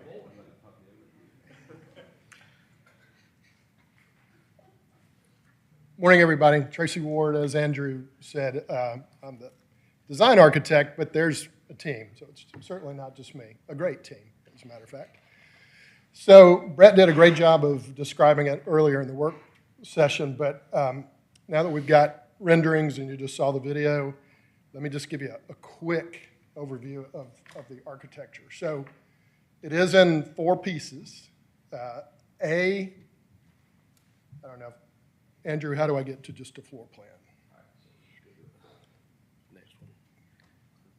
All right, so A has two restaurants on either end, so those are two-story, with a walk-through, pass-through, paseo that's not just a tunnel. It actually is going to have tables and chairs, which Kathy's been asking for the whole time. So we're going to figure out how to make that happen. To give it, activity and life, and not just should I go through there or not? No, you're going to be drawn in there. And then there's another paseo that's a little more open air between A and B that'll take you from the parking lot to the park. And then the other two openings between BC and then CD are wide open, pass through. So there's multiple ways to get to the park.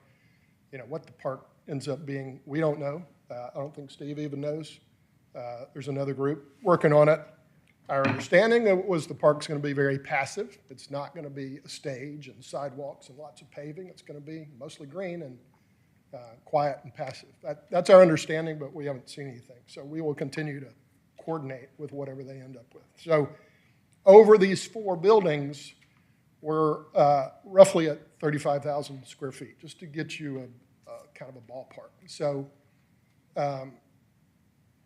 over those buildings, we have kind of worked in sort of an eclectic mix of architectural styles, materials, and colors to give it sort of that aged, established feel that the downtown guidelines promote.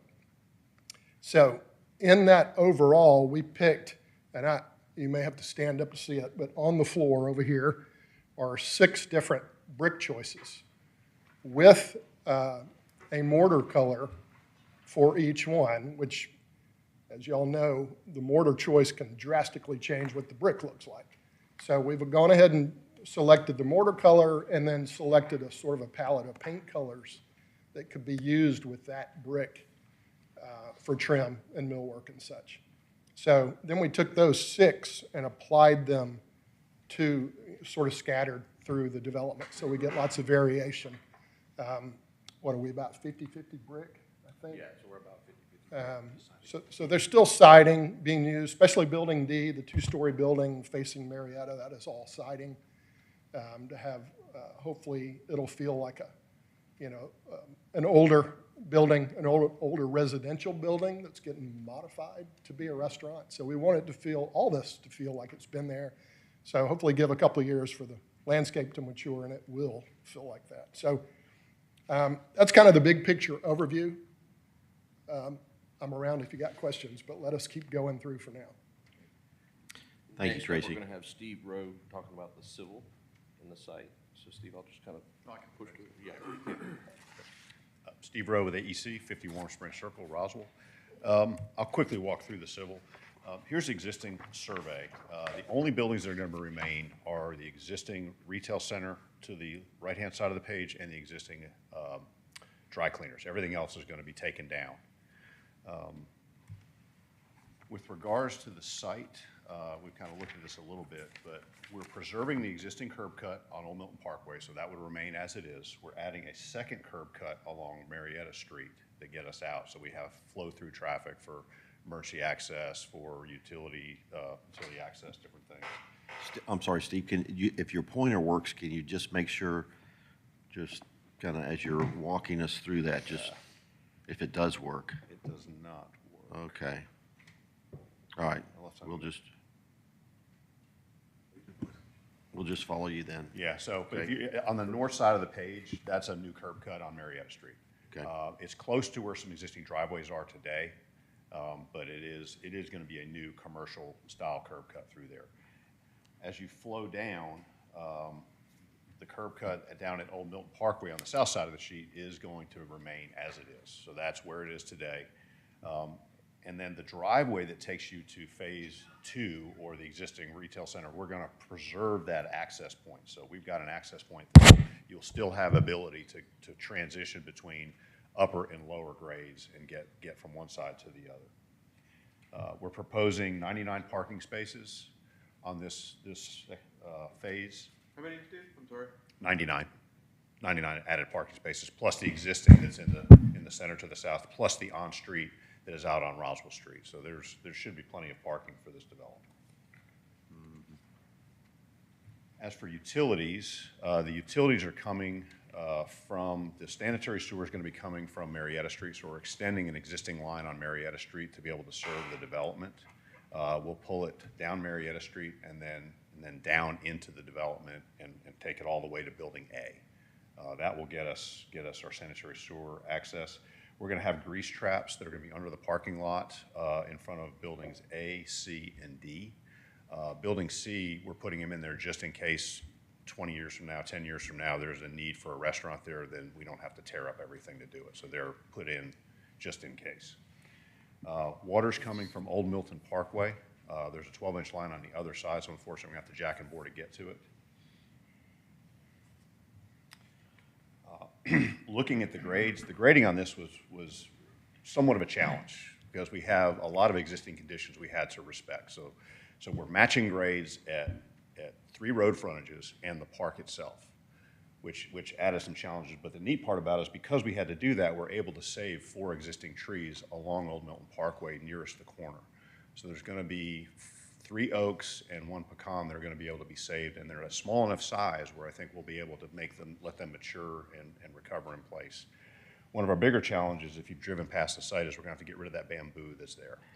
So that's going to be a battle probably for the next 3 to 5 years. The high point of this is actually at the intersection of Roswell Street and Marietta Street. That's our high point, and everything kind of sheds down towards Phase 1. Stormwater is going to be under the parking lot and will discharge actually through Phase 2 to an existing storm drain that is already taking this drainage on Highway 9. So we're going to have to pipe it into the existing system that's going around Phase 1, or the Phase 1 is going to go through the existing building's storm drainage. So there's existing storm drainage now? That are wrapping that existing big building, yes. So we're going to be able to tie our storm drainage into that, and then it naturally discharges into the storm drain that's at the low spot on Highway 9 where the existing curb cut to get into Crust is. Okay. All right. Steve, Talk to, where's- I was going to say, any kind of walls or retaining walls? Or anything? There is a retaining wall on the back side that between phases 1 and 2, and it's going to, face of the wall is going to actually face Phase 2, the existing building. If you go out there now, there's I would say steeper than 2-to-1 slope and an existing wall there now. So we're just going to be trying to help clean that up a little bit. Because of the limited space we have, this will probably have to be a cast-in-place wall to make it all fit and make all of the. The drawing says modular. Huh? Yeah, it does. As we started getting into the engineering, I don't think that constructability is going to allow that to happen. So we're going to have to. And it'll be veneered? It'll have to be veneered, yeah. How tall? The lowest spot is like 2.5, and it transitions up to about 12 and then back down. Okay. And the 12 and the highest section is actually right dead center behind the big building that's there now. So you really probably Kind of where that wouldn't see it. crosswalk comes across? Yes. A little bit below that? Yep. And will that wall have to be modified if No. and when Phase 2 goes in? It will not. All right. That's meant to stay in place. Hope not. Huh? Expensive wall, I hope not. Yeah. No, that's why we're designing these in concert. Okay. All right. Do you have overhead utilities? There are overhead utilities on Marietta Street, but they're only service lines. Since we're taking out the existing homes, we're able to abandon those, and then the transmission lines are actually on the other side of Marietta Street. There are some power lines on Highway 9, and everything on Roswell Street's on the opposite side, and everything on Old Milton Parkway is on the opposite side. Lucky. We got real lucky. That's my bane. I think the bamboo is going to be the real challenge. Yeah, where's the bamboo at? Have you not driven? It's Yeah, the corner really? of. It's everywhere. You know, it's on Cross and Pure, the whole area is just all this. Oh, it is? Oh, yeah. I think they sprinkle that in their pizza too to try to. They're waiting on the pandas to show up. All right. Any other walls that you're having to? Oops. No, sorry. Just that one. Just that one that runs along it's almost running parallel with that property line coming up through that between phases 1 and phases 2. So have you called out what veneer that wall will be? And We'll have it as it'll be a brick veneer because at the end of the day, it's really not going to be seen by anyone. It's really, especially, you'll see it more when the second building goes up, the parking deck and all the other pieces are gonna be, it's gonna be fully hidden. It faces, Phase it two. faces, It faces the existing building now. faces Main Street, right? I'm sorry, what? It faces Main Street, right? Behind the building, yes, and behind existing landscaping and trees. Again, it's Right, so for On now, phase two it's a of- parking lot that's below it. that correct. You'll see. it. Parking lot and existing building. Okay. So how much, I'm just curious, how much clearing has to be done into phase two to build what's being done for phase one? Does that make sense? Right. Right now, we're showing just to the property line. We're not showing anything beyond the property line, other than tying the or the storm line in. And the storm line is going to be up where the existing house is on the northern side.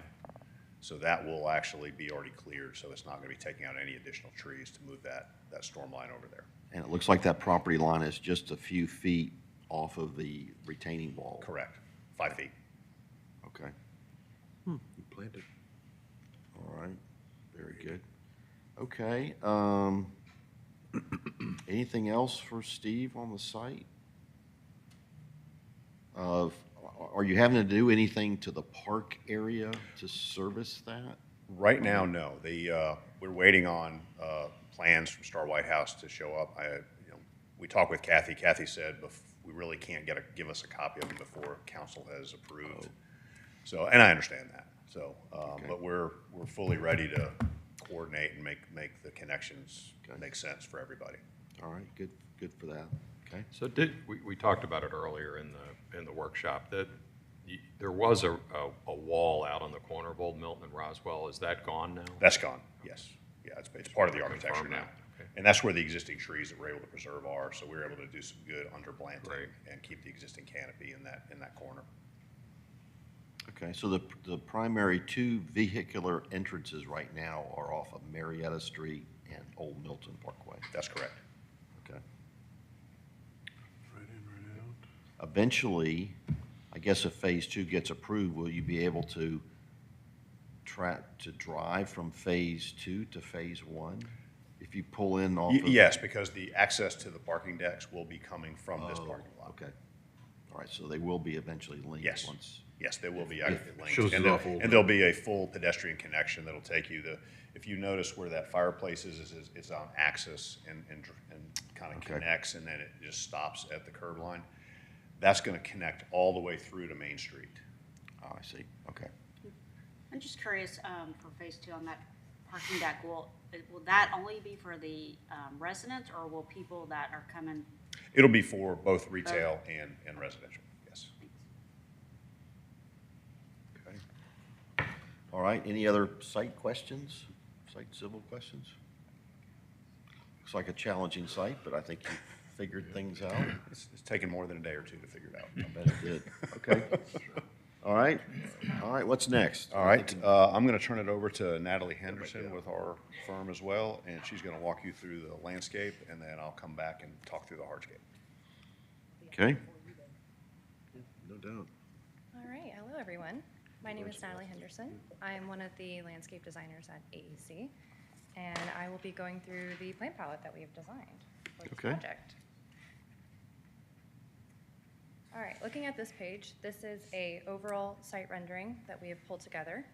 This page shows the proposed tree canopies as well as the existing tree canopy as well. To give you some orientation, at the top of the page is Roswell Street. On the left, it is Old Milton, and on the right side, it is Marietta Street. We incorporated a mix of deciduous overstory trees. A couple of those include the Princeton elms, willow oak, October glory maple, and then we also have some smaller evergreen trees for dumpster screening and also a couple accents on the corners of some of the buildings. Could you walk us through that on a drawing, where those trees you're just talking about are? Yes, I can. So along Roswell Street at the top, we are proposing Princeton elms between Oh, building. can you A- show it on a plan, is what I'm asking. Yes, I can go all the way to the, let's see. Brett, we don't have that in our package, do we, the stuff she got up on screen? No, these are the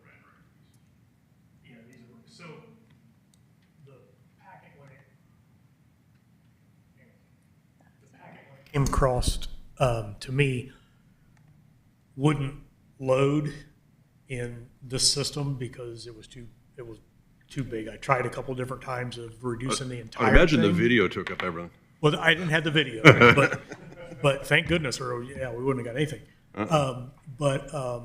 So they had one file that was reduced that I think was the whole packet, but it was sort of not it's okay, don't worry everything. about it. Yeah.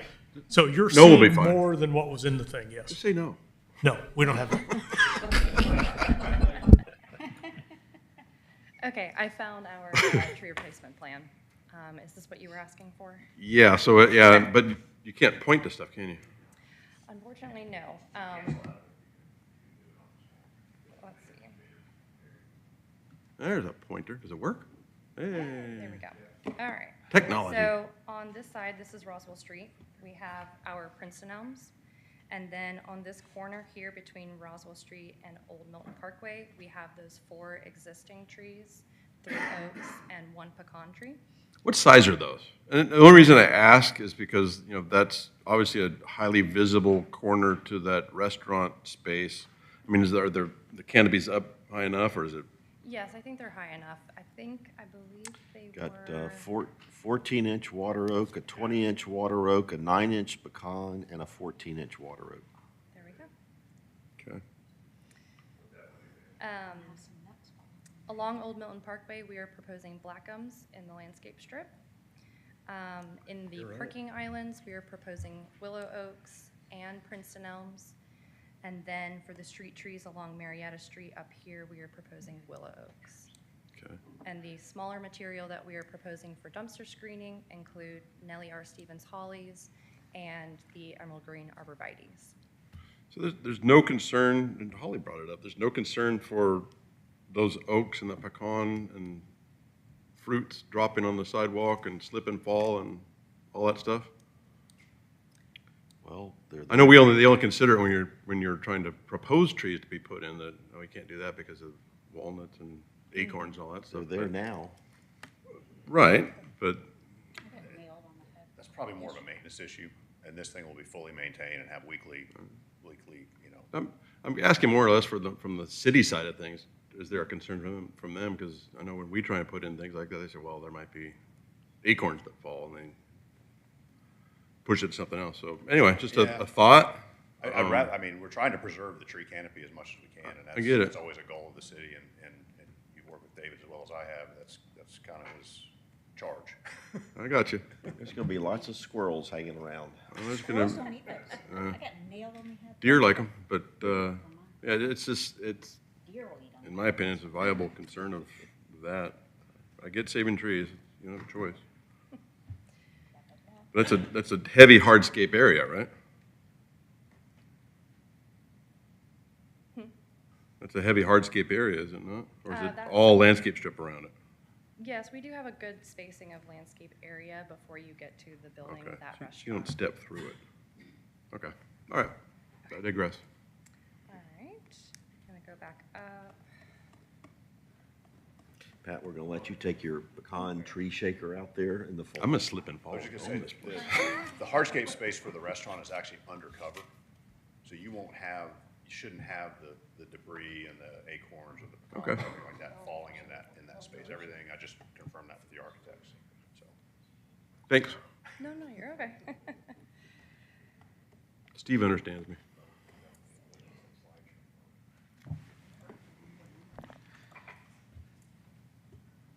Okay. We're back to showing the site rendering, and this plan shows just the shrub material underneath. And I can go step by step in discussing the different plant types. So looking at this enlargement, Roswell Street is on the top, Old Milton Parkway is on the left-hand side. We're looking at Building A. And along the street frontage of Roswell Street, we have a planter strip area where we have the Princeton elms. We also have the evergreen compacta holly, and as well as some ornamental grasses and a few flowering shrubs. Going around the corner, that is where we have our existing trees. We are proposing azaleas, We have a recurved ligustrum to provide a little bit of screening, and we are proposing creeping fig at the base of the building so that it will climb up on the brick of that restaurant space, just on the facade. And moving further down in front of the parking along Old Milton Parkway, we have a double row of evergreen shrubs to provide screening. And then we have a mix of flowering ornamentals in front of that, including hydrangeas, knockout roses, ornamental grasses, and ground cover. Underneath those existing trees, I'm going back to that. What is that planting under there? So we have the Gumpo pink azaleas. We have the Shishikashira camellias. We have recurved ligustrum, the creeping fig along the base of the building wall, and then we have a mix of perennials in the front, right at the corner. Okay, taking into account the energy that'll be lost from those trees, right, and the shade cast? Yes, we have thought about the shade, and we can propose some tree care and some limbing up to provide a little bit more sun under there.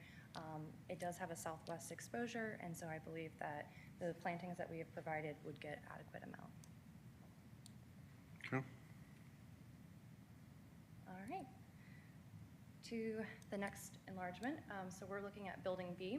So and, real quick, can we go to an actual drawing that has call-outs? Do you have that? L 4.0. Yeah, can you go to the L series?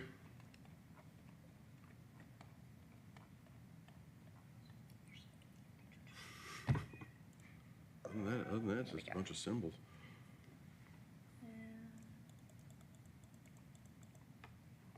Is this what you're looking for? You guys can feel free. Please. You guys feel free to give me that. I'm just trying to get out of Owen Richard wine. Is this the plan that you were looking for? Yes, Plan that's- view. Okay. And can you, Natalie, just point out the existing water oak, or the, let's see, the water oak and the pecan tree, just, okay, there you go. Yep. Yep. So we've got 1, 2, and 3, and then the fourth one is down here across Got it. the Thank you. sidewalk. And you're right, the exposure helps get some sunlight there, for sure. Any further questions about this enlargement sheet? Just real quick, on the other side of that entry exit, right in, right out. Let's see. Yeah, scroll down, you lost. Yeah, that, what's, oh, Sorry. quick trigger. Okay. Yeah, what is, so there's a lot on that, right behind the dumpster facing the street. Let's see. So you're talking about this area? Yeah, so the tree is, and then there's a bench, and then, what's the tree? Is that a Princeton? So we've got a black gum tree right here, Oh, black gum. and then we have the Nellies and the arborvitae around the dumpster. And in front of that, we have Glossiobelia. And then we have maiden grasses. We've got a good grouping of those to really fill in the space. In front of that, we have limelight hydrangea. And then we have knockout rose with a mix of perennials in front of that. That's just a lot. A consideration that I would offer to you would be to look at the density of the plants that you have close to the crown of the root, that are going to be near the root crown of the tree, Okay. where the root ball is, so that you favor the tree, so that you don't have too much competition there Okay. with tree and shrubs. Okay, yeah, we can look at providing a little bit more of a radius around those trees for the root ball. Yeah. Sorry. That's okay. I just want to point out one thing while you're trying to visualize. The dumpster is dropped from Old Milton, so you're only looking at a couple of feet of that wall from Old Milton. Because the Oh, good. entrance, the access of the Fine. truck is dropped 6 or 8 feet. Just wanted to make sure you. And is that the central dumpster location for the entire development? You don't have any For others phase of one. these, it's just one? Yep. Mhm. So, and then I'll wrap this up. And I did mention this before to Jennifer, was there are the plantings that are right next to parking spaces. Yes. Mhm. You know, door swings, people getting in, people getting out, all that sort of stuff. That stuff's going to get trampled. no matter what you say, no matter what you do, that stuff's gonna get trampled. So I think you need to plan for that. You know, I don't know what all the symbols are, but you need to plan for that because you need a good 2 or 3 feet outside of a door swing. You need a good 2 or 3 feet, people getting in and out of cars, you know, carriages, people with babies. And that's always the first part of the landscape to go. So you guys really need to be cognizant of that. My general purveyance is from right-of-way, that kind of thing. What happens inside of the site is up to y'all, but you really need to pay attention to that kind of stuff. Yeah. We have more of the rigid shrub forms, like our loropetalum or It won't matter. Astillium. We pulled those closer. It won't matter. When you know, this stuff's all going in brand new. If it was going in as a 3 foot, 4 foot mature and it was there already, maybe it stands a chance, but anyway. Let's see. You might save your owners a little bit of money too. Okay. And I assume everything is irrigated. Yes, there will be an irrigation Right. plan. Very good, thank you. Do you want me to continue with the Yeah, landscape? keep it- Okay, keep- all right. This enlargement shows Building C and Building D, and so we have Marietta Street on the right-hand side. We're proposing a evergreen vine that's also flowering on trellis systems between the doors and windows on Building C. And along Building D, we have an evergreen border all the way around the front porch, and then again, a mix of perennials and grasses. And then we have our willow oaks for the planter strip along Marietta Street. Okay. All right. It is admirable to see the variety of blooming that you're putting in your plants, even the ground cover. Yep. We tried to incorporate a mix of different flowering shrubs that will be flowering throughout the spring, summer, fall, and winter. We've really thought about that kind of plant palette, that variety, so that there's always some sort of interest at different seasons. Along Marietta, Yes. there's the street tree.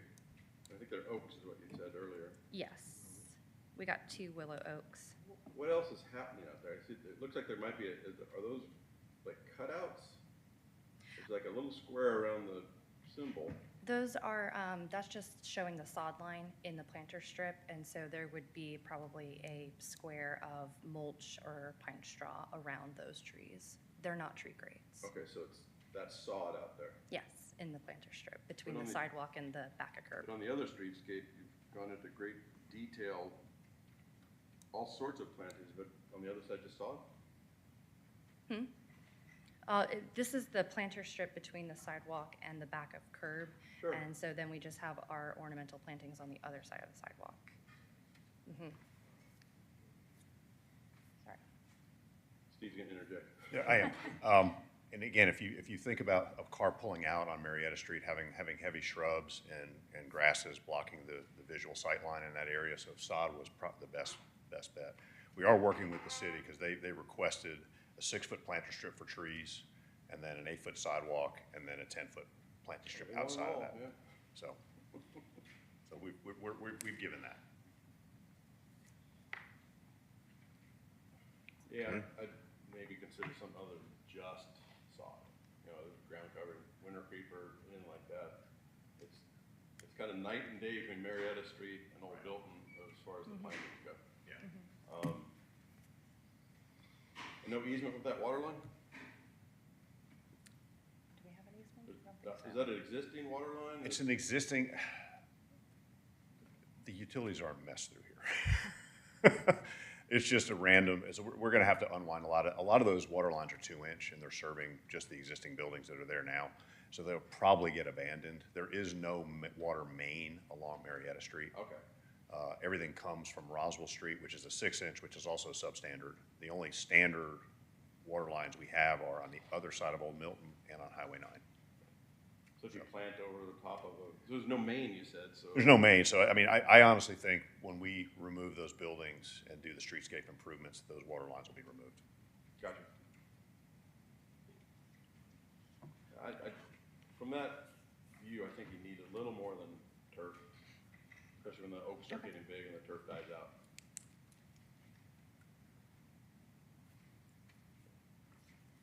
All right.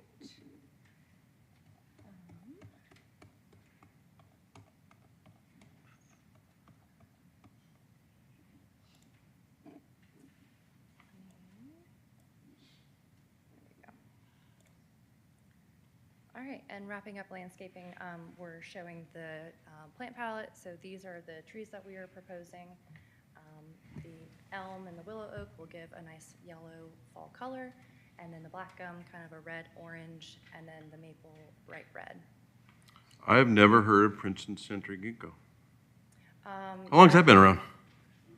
It's newer, I believe. Yep, it's more of a columnar kind of style tree. Tried and true? Hmm? Tried and true? I hope so. Okay, any more landscaping questions for Natalie? Got a good variety, for sure, so.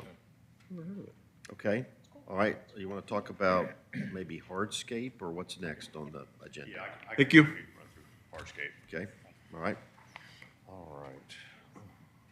These are good. I've actually got better color samples, but what we're planning is herringbone pattern stamped concrete, looking like brick, and then a running bond also looking like brick in specific areas.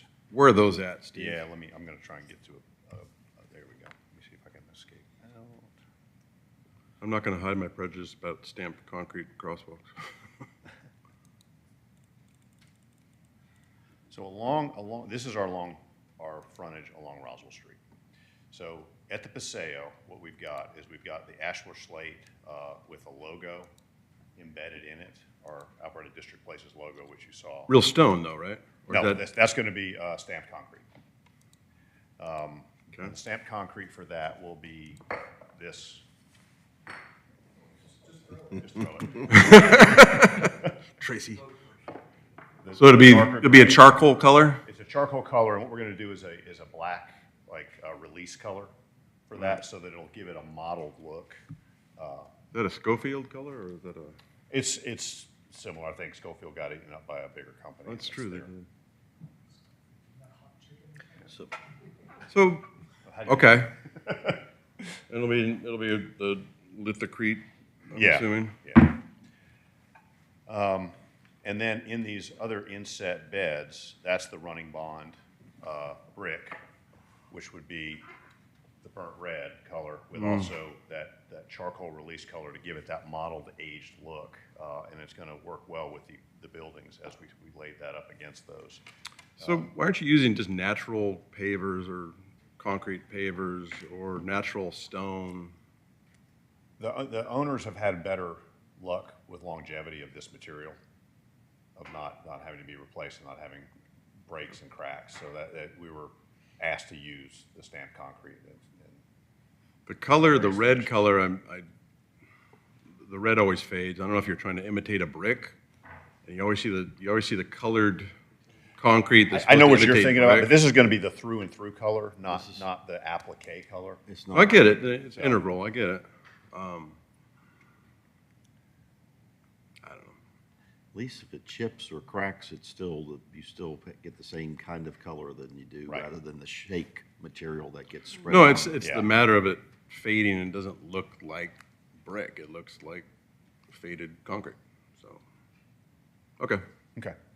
it's up to the board. I personally, you got that exposure and you're gonna get a lot of sunlight. And Now, in these little darker bands between them is we're going to have this colored concrete with an exposed aggregate look. So it'll have again, it'll look older because it has the gray color through and through, and we'll have the gray, smaller aggregate that will kind of be popping through at about probably a 15 to 20% top removal. And that's kind of the idea as we're going through this hardscape. Each of those has a little bit different identity because it relates to the structure to look like it was built over time, so it's not matchy-matchy all the way through. It all complements but doesn't all kind of match. In the Paseo, we brought that same palette through, except for when you get outside in that main area, we went ahead and repeated that stone again, so that there's the stone kind of gives you the kind of jumping off point to kind of going through and from Paseos. As we go down to this, and this is that area, I'm trying not to go too far so I don't lose it, there we go. So this is the area where the fireplace is going to be, and we're using that same stamped concrete with the stone pattern, with the gray, with the charcoal release in it, with the exposed aggregate on the outside, and then that's going to connect you all the way through to phase 2 when it's built. And that kind of ties everything together. Each of the crosswalks will also be the stamped concrete, trying to keep that look throughout. Out on Marietta Street, going back out on Old Milton Parkway. So our 2 crosswalks there will be the same. And those are going to be stamped concrete too? Yes, yes. Doesn't the city have the standard pavers? If they're required, we'll use the city standard pavers. I mean, if that's one application you don't want to use stamped concrete, that's it. Just, there will definitely crack, there will definitely break up. And then in this area, in this main island, we've got slate chips for our overflow parking. So we've got 6 additional spaces that are in that island that's going to have a rollback curb. It'll have landscaping on the left-hand side, but on this right-hand side, we've got 6 quote-unquote overflow spaces in case we need extra parking. Is that just for impervious? Huh? Is that just for impervious calcs? No, it was a way to fit. We've done this in City of Milton with some parking groves and Woodstock with parking groves, and it seems like a good, it's not used all the time. It's only used once or twice a year, but when you need the extra parking, it's there that you have it. And it doesn't fully pave something that we'll never need. I think they'll get used a lot. And the veneer on that wall we were talking about earlier. Yeah, the one thing we were gonna ask is if you're gonna condition that to a veneer, we would like to do that if phase 2 doesn't go, because if phase 2 goes, then it's blocked totally by the actual deck itself. Now, if phase 2 doesn't go in 2 to 3 years, then we'll go ahead and add the veneer to it. But until that point, we don't wanna spend a bunch of money on a veneer and then cover it up with a parking deck. Well, I don't want to dictate timeframes from the city's behalf, but what's the city's normal timeframe? I know there's certain landscape requirements. If something's not built, then you have to put something more permanent than hydroseed and things like that. Mm-hmm. Yeah, typical thing for that would be 18 months. Yeah. After CO or? Yeah. And that would be 18 months until a permit is approved, right? Not until construction is completed. If they know something's coming, that would Right. make sense. Yeah. On the next. Yeah, for the next phase. Phase, yeah. I don't know how to do that I with think- phase 1, phase 2. Okay. If there's anywhere you want to put a lithocrete, put on that wall and put your brick on the ground. We've done a similar situation when we designed a high-rise in downtown Atlanta, and we knew there was a phase 2 coming. That phase 2 didn't happen in the prescribed timeframe. The owner just decided to sell the property. So before they sold the property, the condition was they had to skin the parking deck, right? Skinned it, sold the property. A year later, somebody else bought it, unskinned it, and made the connection. So, I understand. I But we get it. followed the timeline, and that's what we would ask in this, is to have a conditional timeline to Yeah. make that determination. But yeah, the timeline would be determined by staff. Sure. Right. But I would like to know that it is a true brick, or is That it would a be a true true brick. lithocrete? That wouldn't be a form liner or anything Okay. like that on that. That'd be a true brick. Gotcha. Just wrapping up the hardscape. I'm sorry, Steve, speaking of the wall. Yes. I assume there's gonna be some sort of railing at the top of the wall? There will be, yes. Okay, all right. And that would be the per- aluminum. And that the would be aluminum- permanent? The typical aluminum picket on that. Okay, black, Yeah. aluminum picket, okay. Do you have another one of these? And Steve, then- take, Take me back to the narrow connection below the fireplace. Okay. Between phase one and phase two. Yes, sir.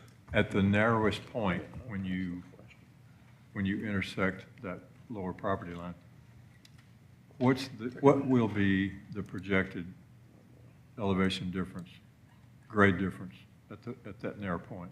Well, at this point, what we'll do is we're going to go through an opening at phase two, and then there'll be a grand staircase down to Highway 9. All right. So there'll be a series of 6 stairs and a plaza, 6 stairs and a plaza, 6 stairs and a plaza. Yeah. And then you'll be at Highway 9 grade. All right. There's about an 18-foot grade change through there. Yeah, I took an adventure many weeks ago up those steps. You're a brave man. I wouldn't go up those steps.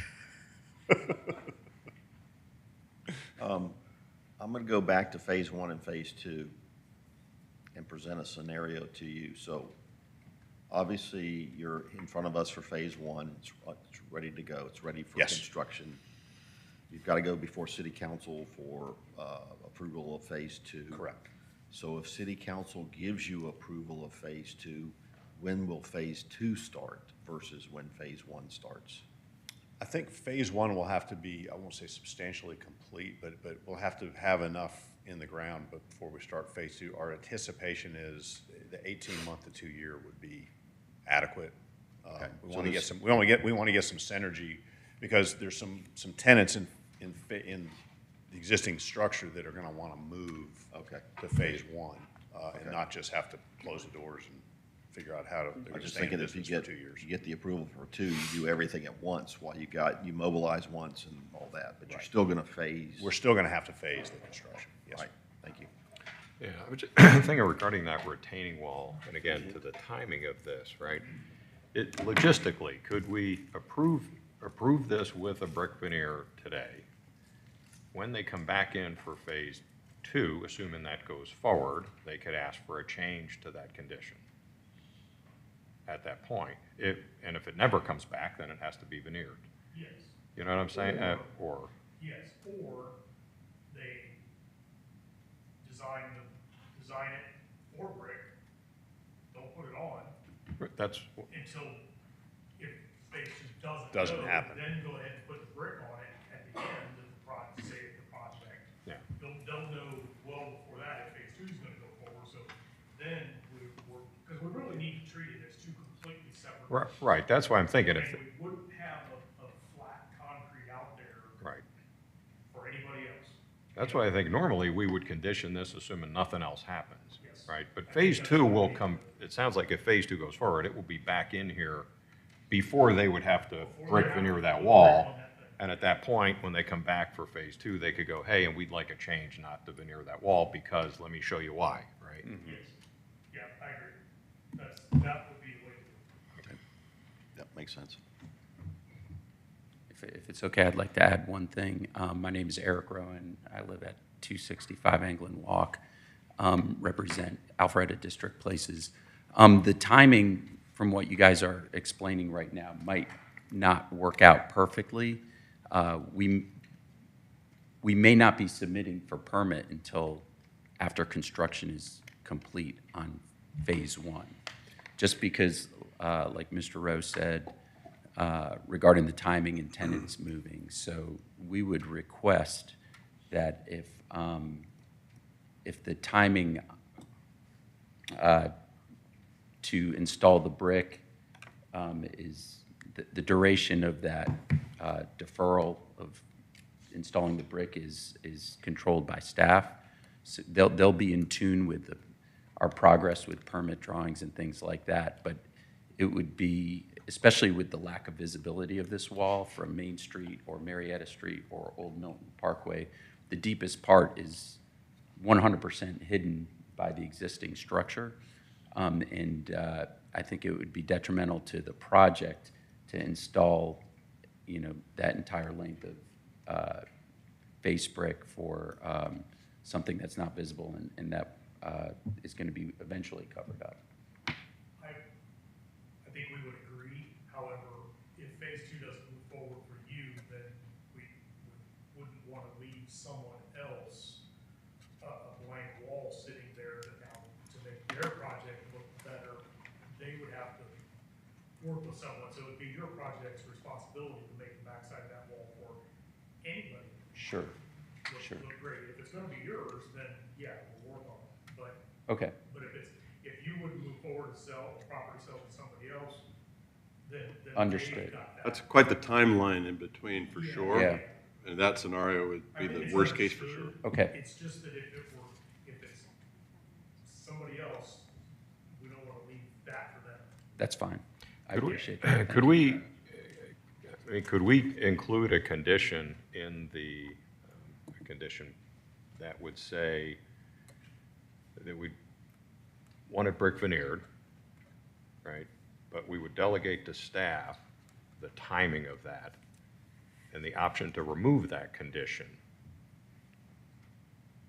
So if you should decide, you know, they're going back and forth with staff, you could say, no, you got to go ahead and do it, or no, we can delay it. I think you could leave the timing to us, but the option to remove Move it. it, okay, Yeah, I think it's, yeah. I think that would need to come back to you guys. okay. And to a cost point, I can even see, again, I'll say it again, I think that can be a lithocrete on that wall for a cost point rather than veneer. I don't, you know, I'm sure veneering brick on there is more expensive than doing a stamp on that face of that wall. We have approved other. That I, stamped you know, if, concrete you know, because I get it. You don't want to put something in that's, but that's something I can live with. I think we want to make it look like if it's either real brick or faux brick, if you call it that. Or stone. It doesn't have to be brick. It can be Yeah. a stone lithocrete pattern. A finish. Masonry looking, yes, thank you. Because if you're trying to lithocrete brick, it's just on a wall. The DOT did that for us. Sure did. It is stamped concrete. And they even Lithocrete. painted it for us too. Okay, I think, are we finished Gotten a with nod from my hearts? clients that a form liner or some type of veneer is fine. I mean, that.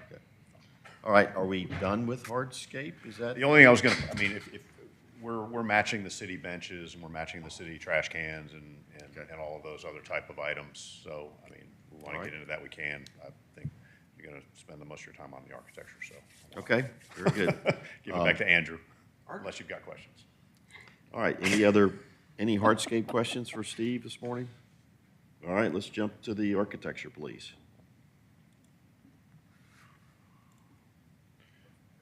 Thank you, sir. All right, back into the architecture. Again, just really quickly, kind of going back through the renderings that you see before you. This is the southwest corner at Roswell Street and Old Milton. This is the northeast corner on Roswell Street, adjacent to the park.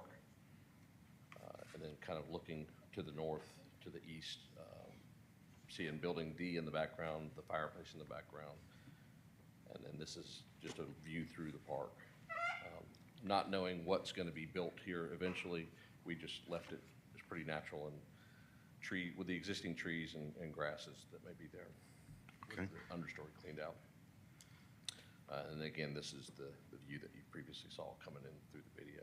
And then this is the parking lot side of the retail, Building A in the background, Building B in the foreground.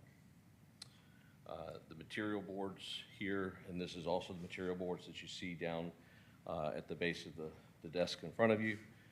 This is going to be shown on each of the elevations following.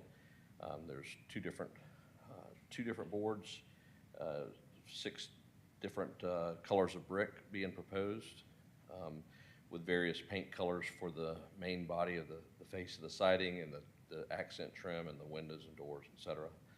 And then also we have the stone as well as the asphalt shingle.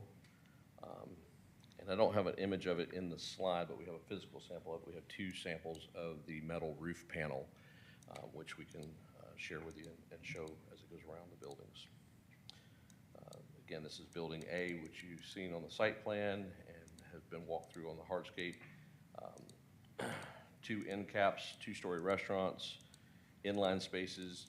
One thing I do want to point out on this is the The demising wall locations are proposed demising wall locations at this point, so we have no idea who the tenants will be or how big of the space that they're gonna take up, but we're showing what they could take if they just minimize that and taking it, one bay wide. First building elevation that we're looking at, this is the north elevation of Building A. This is the end cap restaurant adjacent to the Paseo by Building B. This is what is shown as looking over the park. So you're seeing the park facade of this.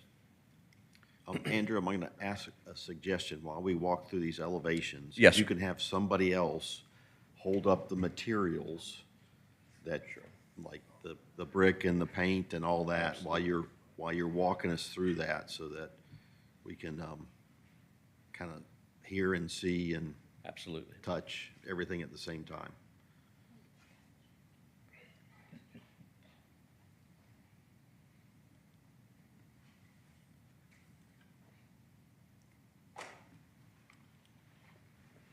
And just to help my eyesight, I'm enlarging this just a little bit so we can.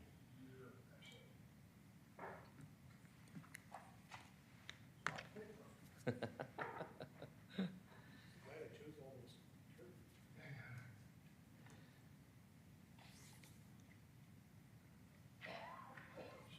right. So on this facade, we have 2 stories of brick. This is the brick color number 2, which you see here on this slide, and my friend Tracy is going to be holding up. That's color number 2. Right? And then also on the 2-story Paseo piece adjacent to that, we have brick color number 5.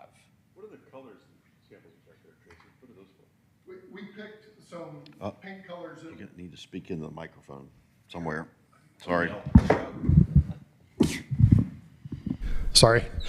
So as I tried to explain earlier, we picked 6 brick pallets, then put mortar to each one of those, and then picked Sherwin-Williams paint colors that we thought would be compatible with that brick color. Okay. So these 2 there might be a third, I forgot, but I've taped them to the panel so you kind of see the entire palette that would be used. Does that make sense? Yeah. So that was brick 2. What was the other one? The other one was brick number 5. And it also has, on that panel board as well, the metal roof panel as well. SS1.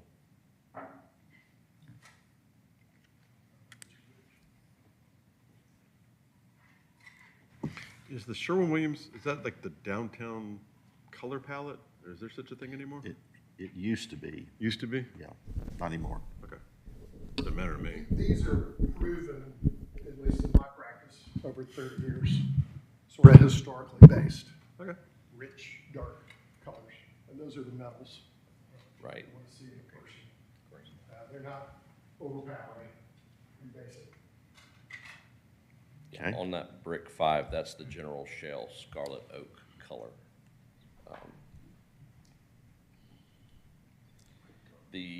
As you walk around to the west elevation, or the elevation that is facing Roswell Street and the Alpha Loop, the brick continues around the 2-story end cap of that restaurant building, and then the adjacent building becomes cementitious panel, lap siding up above with the bay windows, hardy panel trim at the 2nd floor line with fabric awning to be determined, and then, storefront windows.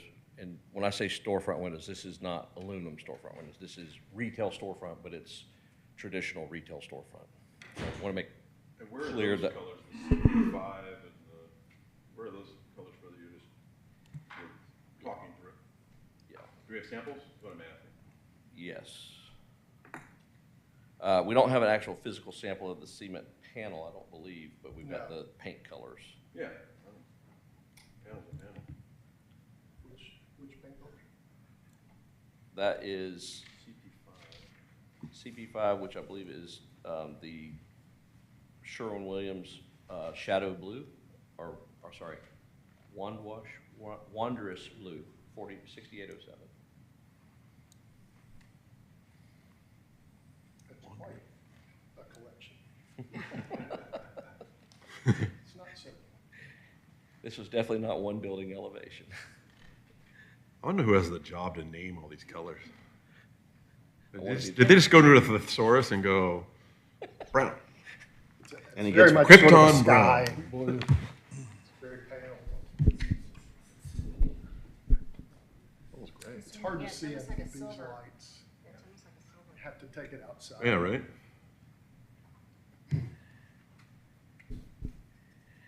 And then on that, we also have the dark color door, and that is the Dark Knight, Sherwin-Williams 6237 PT12. You see that on the Put these doors. in some order. Paint 7. We can keep marching ahead. Yeah. We'll just see if Trace can Yeah, keep so- up or not. See if I Okay. can catch up. Oh, deep, deep blue. That's a blue? Yeah, Dark Knight, that's pretty. You're not gonna pass this down? I think You're these just gonna lights keep them for turn off. yourself, You really Holly? have to see it outside. Holly, you're not gonna pass this down? You're just gonna, Well, you're the only voice here? sorry. Yeah, my opinion is the only one that matters. All right, let's head south or head, And then as we move down the building to the third elevation there on this building facade, we have brick on the parapet and then hardy panel trim at the soffit or cornice line and hardy panel on the vertical walls. And this is a smooth hardy panel, not lap siding. And the color of this, I believe, is the PT6 or either the PT1. Wait, double check. Yeah, just hand them all. I would rather than doing this one at a time, let me just hand you the whole palette. But Yeah. I was expecting better, Tracy, but. What was it? and showy white. Here, Oh. I can do this. She speaks for me on all colors anyway. Yeah, right? everybody can visualize stuff. The middle paseo in the front retail building of A is the brick 2. This is the dark brick here in the middle. Go back to that elevation so you can see it. And then this is dark trim in the dark corners here. And then again, this one-story building is cementitious panel, lap siding on the parapet, smooth panel, hardy panel with built-up trim in the cornice or entablature line, and then, panelized walls, end caps, and then panels below the windows. Again, the dark blue, I believe is a dark blue on that, or is that PT10? Yeah. Yeah, it's a bouncing back and forth, it's not real.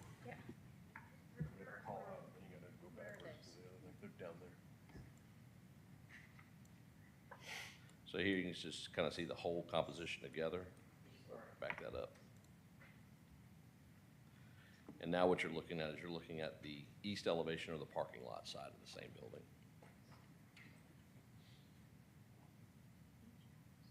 Consistently, the trim color is all the same, windows and door frames and that sort of thing, correct? For the most part, I think that's correct. There's a couple At of. least it looks like it in this elevation. But on this, what you're seeing, all of the dark doors are either PT10 or PT7 across the building A elevation. There's a couple of variations in the siding color or the hardy panel color. 2 different variations, plus the. Because we haven't actually selected the manufacturer of our windows and doors yet, obviously we'll need to stick with their standard colors. So we will probably lean towards, a darker color, like an iron ore or something that's, make it feel like Do we know steel what's what? windows and doors. Well, I'm just going in order. Oh. Okay. None have labels, so have a, Oh, you want me to label them? Here. Can you label them? I don't, but if you want to. And then this is the south end cap elevation, or the two-story restaurant space on the end of Building A facing Old Milton. The wraparound porch, standing seam metal roof on the porch portion, brick veneer with doors and windows, and the doors being operable to open out onto the patio there. She's begun labeling. I think Tracy had to pay you something. Yeah.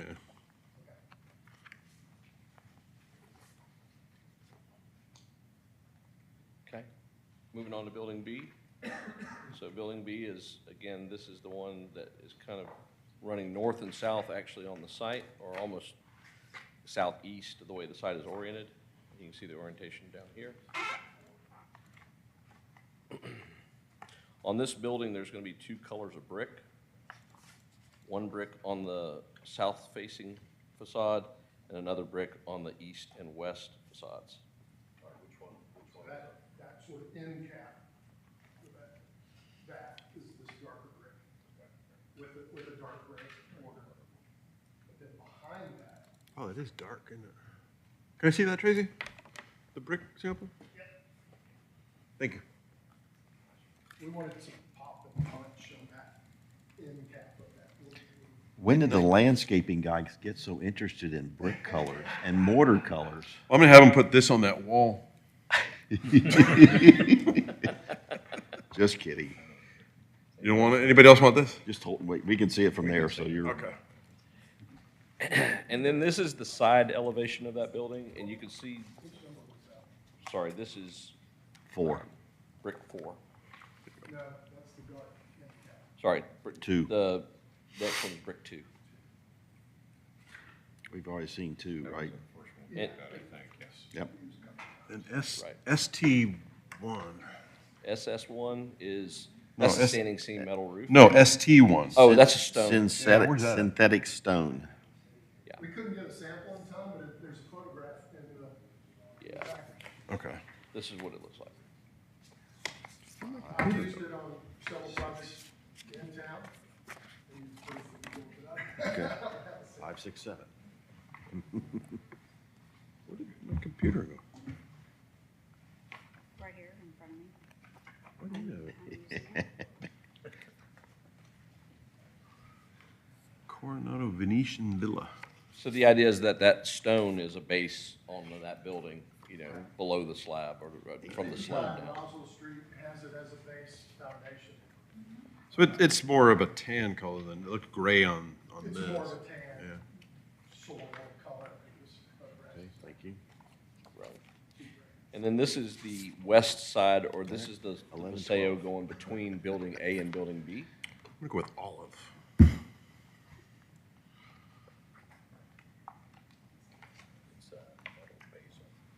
Muddled basil. Oh, and 13. Is that the name of it? Here comes 13. Yeah. Last but not least.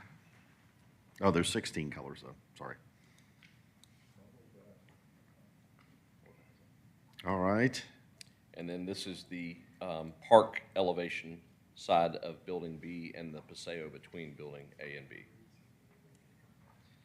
So again, you see the standing seam metal roof, front porch with the pilasters, all white hardy panel, and then the dark doors, and then the brick 2 that Tracy just showed you. Just out of curiosity, how in feet, how wide is the Paseo there on the right-hand side, roughly? Great question. Let me pull up the plan and I can show you. That Paseo is about 11 feet wide. Okay. Is that the one with the tables? No, sir. This is the one between the end cap restaurant and then that retail space below. Gotcha. Good, there we go. Last of the paint samples. It's just a little narrower than the other one, which is 18 feet wide. You know, when you look at it in scale of proportion, it's pretty close. I have a random one. Green black? Is that, Green black? is that on one of them? What's it called? Green black? I don't, We might have picked an extra just because we like it. just throwing it in to confuse us? Yeah. Checking your work. Yeah. Want me to hold it back till we Yes. write down? Was that possibly as an option for PT4, Tracy? Which that has a little bit of that green black. Yeah. Okay. Green, black. Mhm. That's how I would name something. So It's like moving, Charleston green. any questions about building B colors or on any of the elevations? Okay. Moving on, this is building C. C is the one that is the smaller one-story building between building B and building D. This is the long one, and has the access to the park on either end. It's just pretty simple brick with a horizontal brick detailing just above the windows. There is, above the windows, there's a wooden header. That'll be attached to a steel beam. The idea is to make it look like the old heavy timber. And then there's, for some reason, I am out of my, there we go. I will say this building C is inspired by 1920s, I think Virginia Highlands, Ponce de Leon Avenue, some of those older single-story retail buildings is kind of where we got it. So it's simpler than maybe the other architecture and the rest of this development, but that's very much intentional.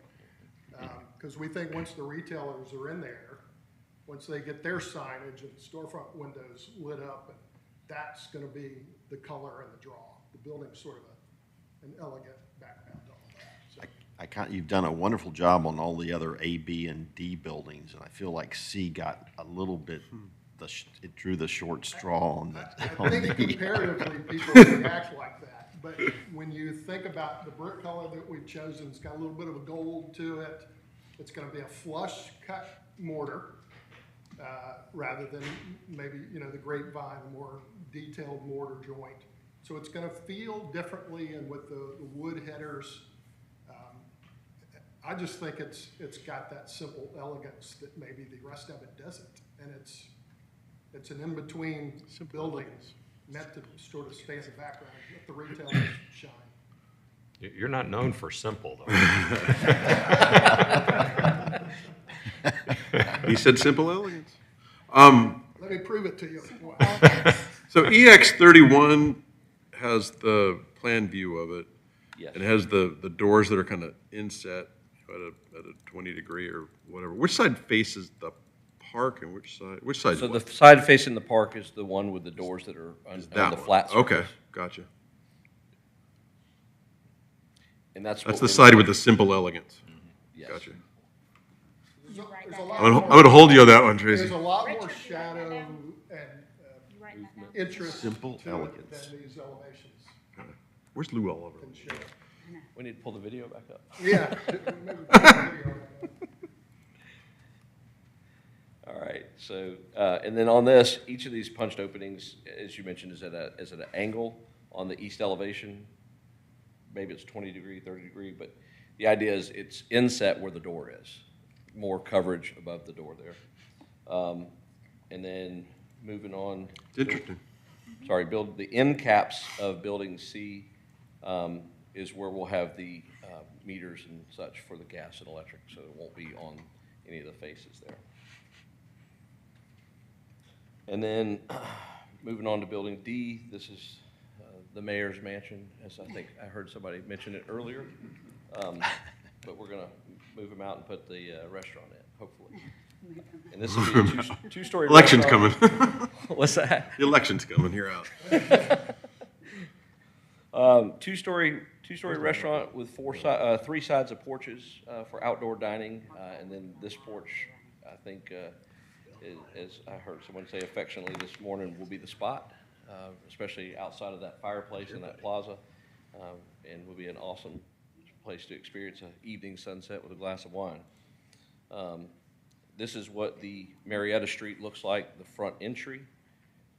All of this is Hardie panel and Hardie lap siding on the main body of it with shingle roof.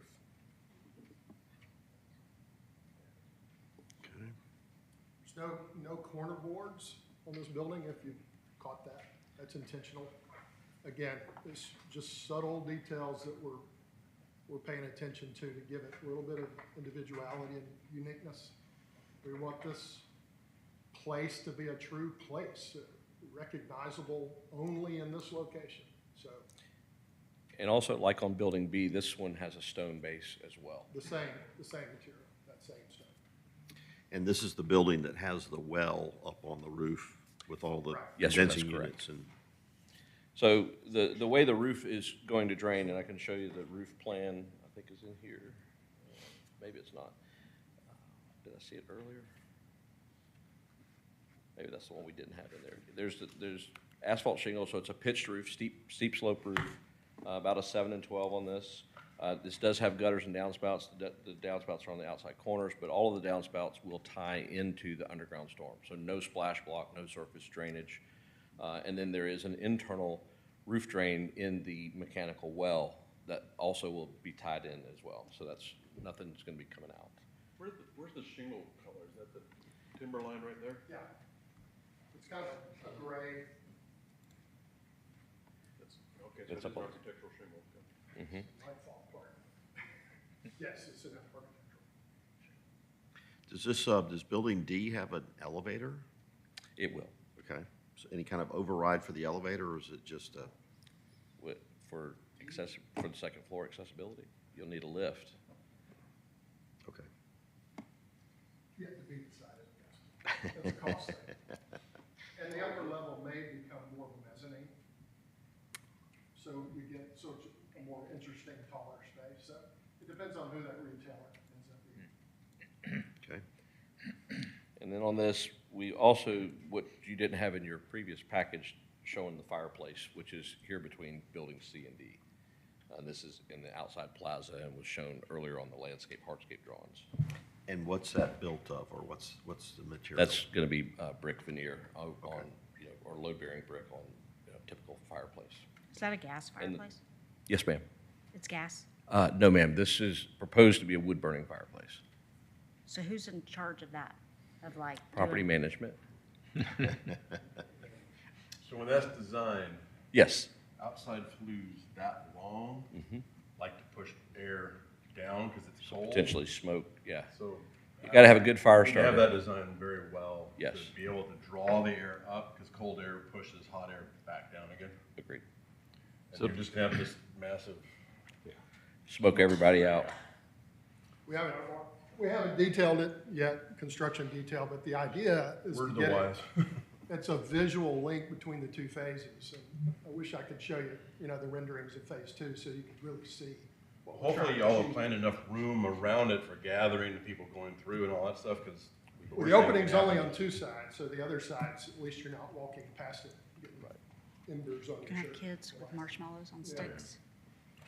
Roasted marshmallows. And it's Hot going to be dogs. veneered with, or made out of one of these bricks that you're using for I'm the sorry? buildings? It'll be one of these bricks, or have you Yes. selected which one? No, we did not call it out on that fireplace, but I think it was the same light color brick you had on the side of building, on C. 43 feet. Yes. So it'll be matching Brick that's six. what it's next to, right? Oh, matching? Right. What's it? It's right next to this building. Yes, it is. Yeah. Yes. So it'll match that building? Yes. Yeah, makes sense. Yes, you can almost walk into that fireplace. It's so tall. Yeah, don't do that. Unless you're cleaning. So you're gonna have somebody like adding wood to it throughout the night and That's, making sure stoking the fire and you're gonna have like the official fire thanks for being here. guy? Thank you. Okay. I was looking at this facade, was there any thought of those potentially, down the road, being roll-up doors? Just the way it looks like they could, Initially, I think, Tracy, correct me if I'm wrong, when we contemplated this initially, this was more like thinking about what might have been an old service station, perhaps?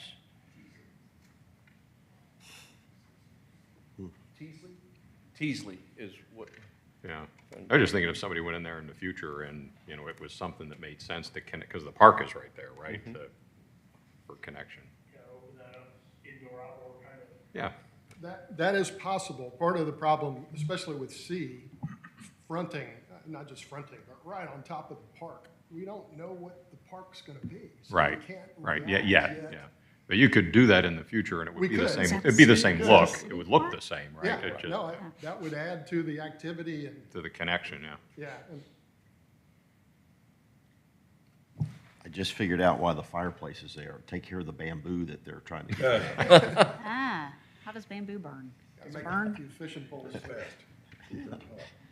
This building too, just, I know you're not driving the guts of it, the interior of it, but just so you know, one of the driving factors of how this building came to be, it's divided into 5 smaller suites. So I think the developer team and their marketing team is looking at these being smaller retailers. You know, whether ice cream shops and jewelry dealers or whatever, but not everybody's gonna want 2,000 feet. So this is chopped up into 400 and 500 feet each. And some of those tenants may be existing tenants Could be, on Main Street. correct. Yes. And do those spaces then get eaten up with like a, you know, a restroom or a toilet facility, or do they share it, or, you know, think about that. Or Yes, I guess we they, have thought about that, but until we get real input from real tenants, we haven't started drawing that, but yes. very good. Okay, I think we've covered, let's talk. Sorry, and these are just extras, we can talk about them or not. This is just kind of ideas of what the light fixtures look like on the buildings. And then we did have a site photometric done for the project. Is there any pole lighting, anything like that throughout the outdoor spaces, or is it all building lighting? Or is it to be determined? I didn't see the The parking lot is photometrics. going to be lit with the city standard acorn lights. So that's what this reflects, that photometric design. But nothing other than that? And then the building lighting, and then bollard lighting along the Alpha Loop. We're gonna augment that. Right now, the bollard lighting they've got is, I think, 80 feet on center, which is way too farly spaced. Or whatever. I think, Widely, I don't. I think, Correct my English, that's fine. I think we defer, or not defer, but have staff look at this photometrics lighting study, because this is the first time we're seeing it, so we just want to make sure it doesn't have any off-property. Okay, all right, anything else to show us this morning? I don't believe so at this Wow. time. Okay. Before we get to any kind of motions or anything, are there any public comment? Is there any public comment about this application this morning? Any public comment? All right, no public comment. I have a Let's have some I have questions. a question, Sure. Bob, real quick. Okay. On that, going back to that retaining wall, which is the concrete wall, would staff be accepting of if it was a vine growing on that wall? Or would the board, I guess it's the board more than staff. Was there dirt up there? I know to you, plant it in? and I know where you're going with it, but I just thought maybe I'd put that up there. I think that's a tough one, because, you know, this board has a little bit different thought. You know, we don't hide bad architecture with I know that's attempt on exactly where Richard was landscaping, going there. and we don't hide bad landscaping with good architecture. So Okay. where, yes, I think that could be a potential. I think if they're up for maybe both of the stamp and potential vine, if that works with the future, then yes. I think that would be a good compromise. Yeah, this wall also gets, if I remember right, 12 feet tall at one In point. the middle, yeah, then Yeah. it goes down to, I think. It gets 2 or something, yeah, it got really low, I think, on the ends, but. That's the view from Highway 9, currently going back. But we also have to consider, You're a little further that way with your wall. we got to consider, though, that even the tenants that are there now are suddenly going from, I guess, landscaping, they're looking at landscaping to a. Yeah.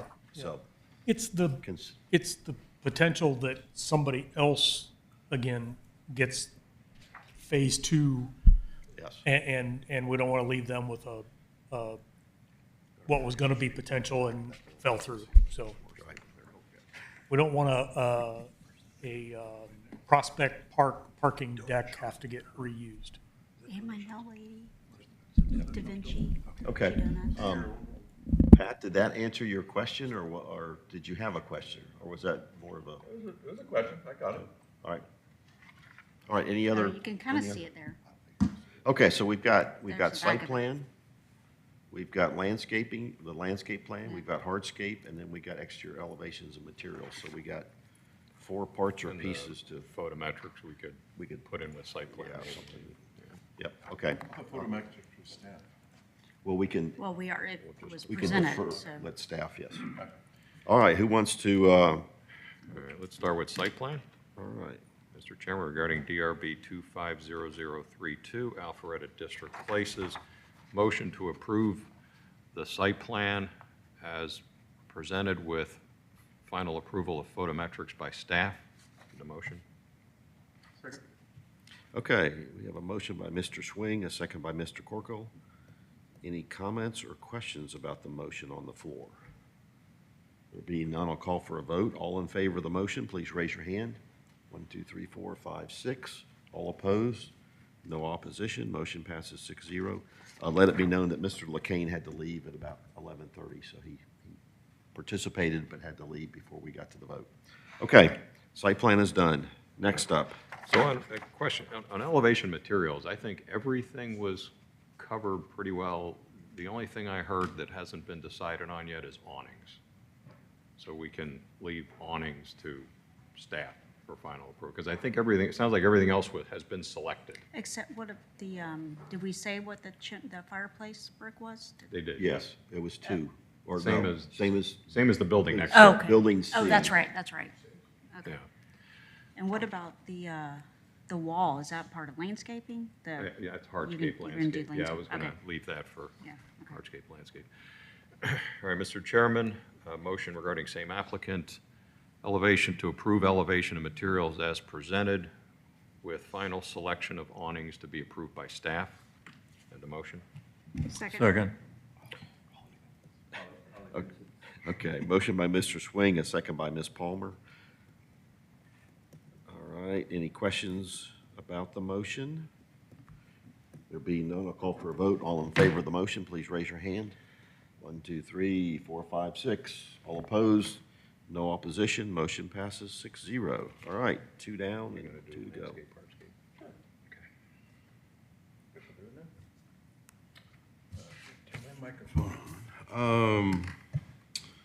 I'll make a motion regarding DRB 250032 Alpharetta District Places Landscape and Hardscape that we approve with the following conditions.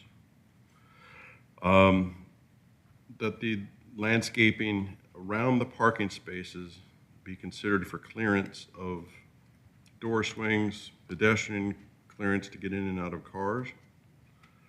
Planting under the oaks along Marietta shall be something other than just turf, maybe a ground cover.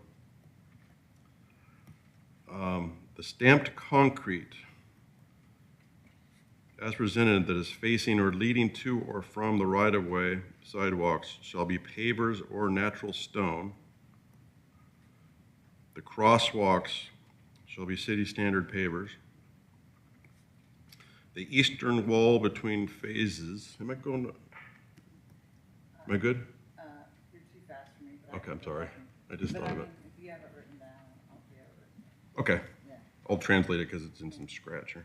Anyway, the eastern wall between the phases shall be faced either with brick, stone veneer, or lithocrete stamped pattern per staff's direction and with a time frame to be determined by staff. End of motion. I'll second. Okay, we have a motion by Mr. Corkle, a second by Mr. Swing.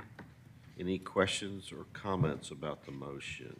I think you've covered obviously hardscape, landscaping and hardscaping. Okay. Any questions, comments? Everybody understand? All right. With no further questions, I'll call for a vote. All in favor of the motion, please raise your hand. 1, 2, 3, 4, 5, 6. All opposed? No opposition. Motion passes 6-0. Okay, very well. Well done. Thank you for the video. Thank you for your presentation. Thank you for being prepared this morning. We appreciate it. Thank you. Looking forward to it. Okay. All right. Our next meeting is scheduled for Friday, November 21st. Consideration of plantings around the parking Let them finish talking. November, Clearance for door And swings. Hey. I may or may not be here. and tell people to vote. So, oh yes, please vote. Early voting started. Vote. Yeah, early voting has started, and so get out and vote for 3 city council seats. All right, with that, and there be no further business and no objections from fellow board members, this meeting is hereby adjourned. Okay, not too bad. 11:45? I think we ordered some lunch for you guys because we thought it was going to take a little longer. So if you want to wait for the box lunch, you can. Okay, thank you. We have a to-go lunch. Whew, okay.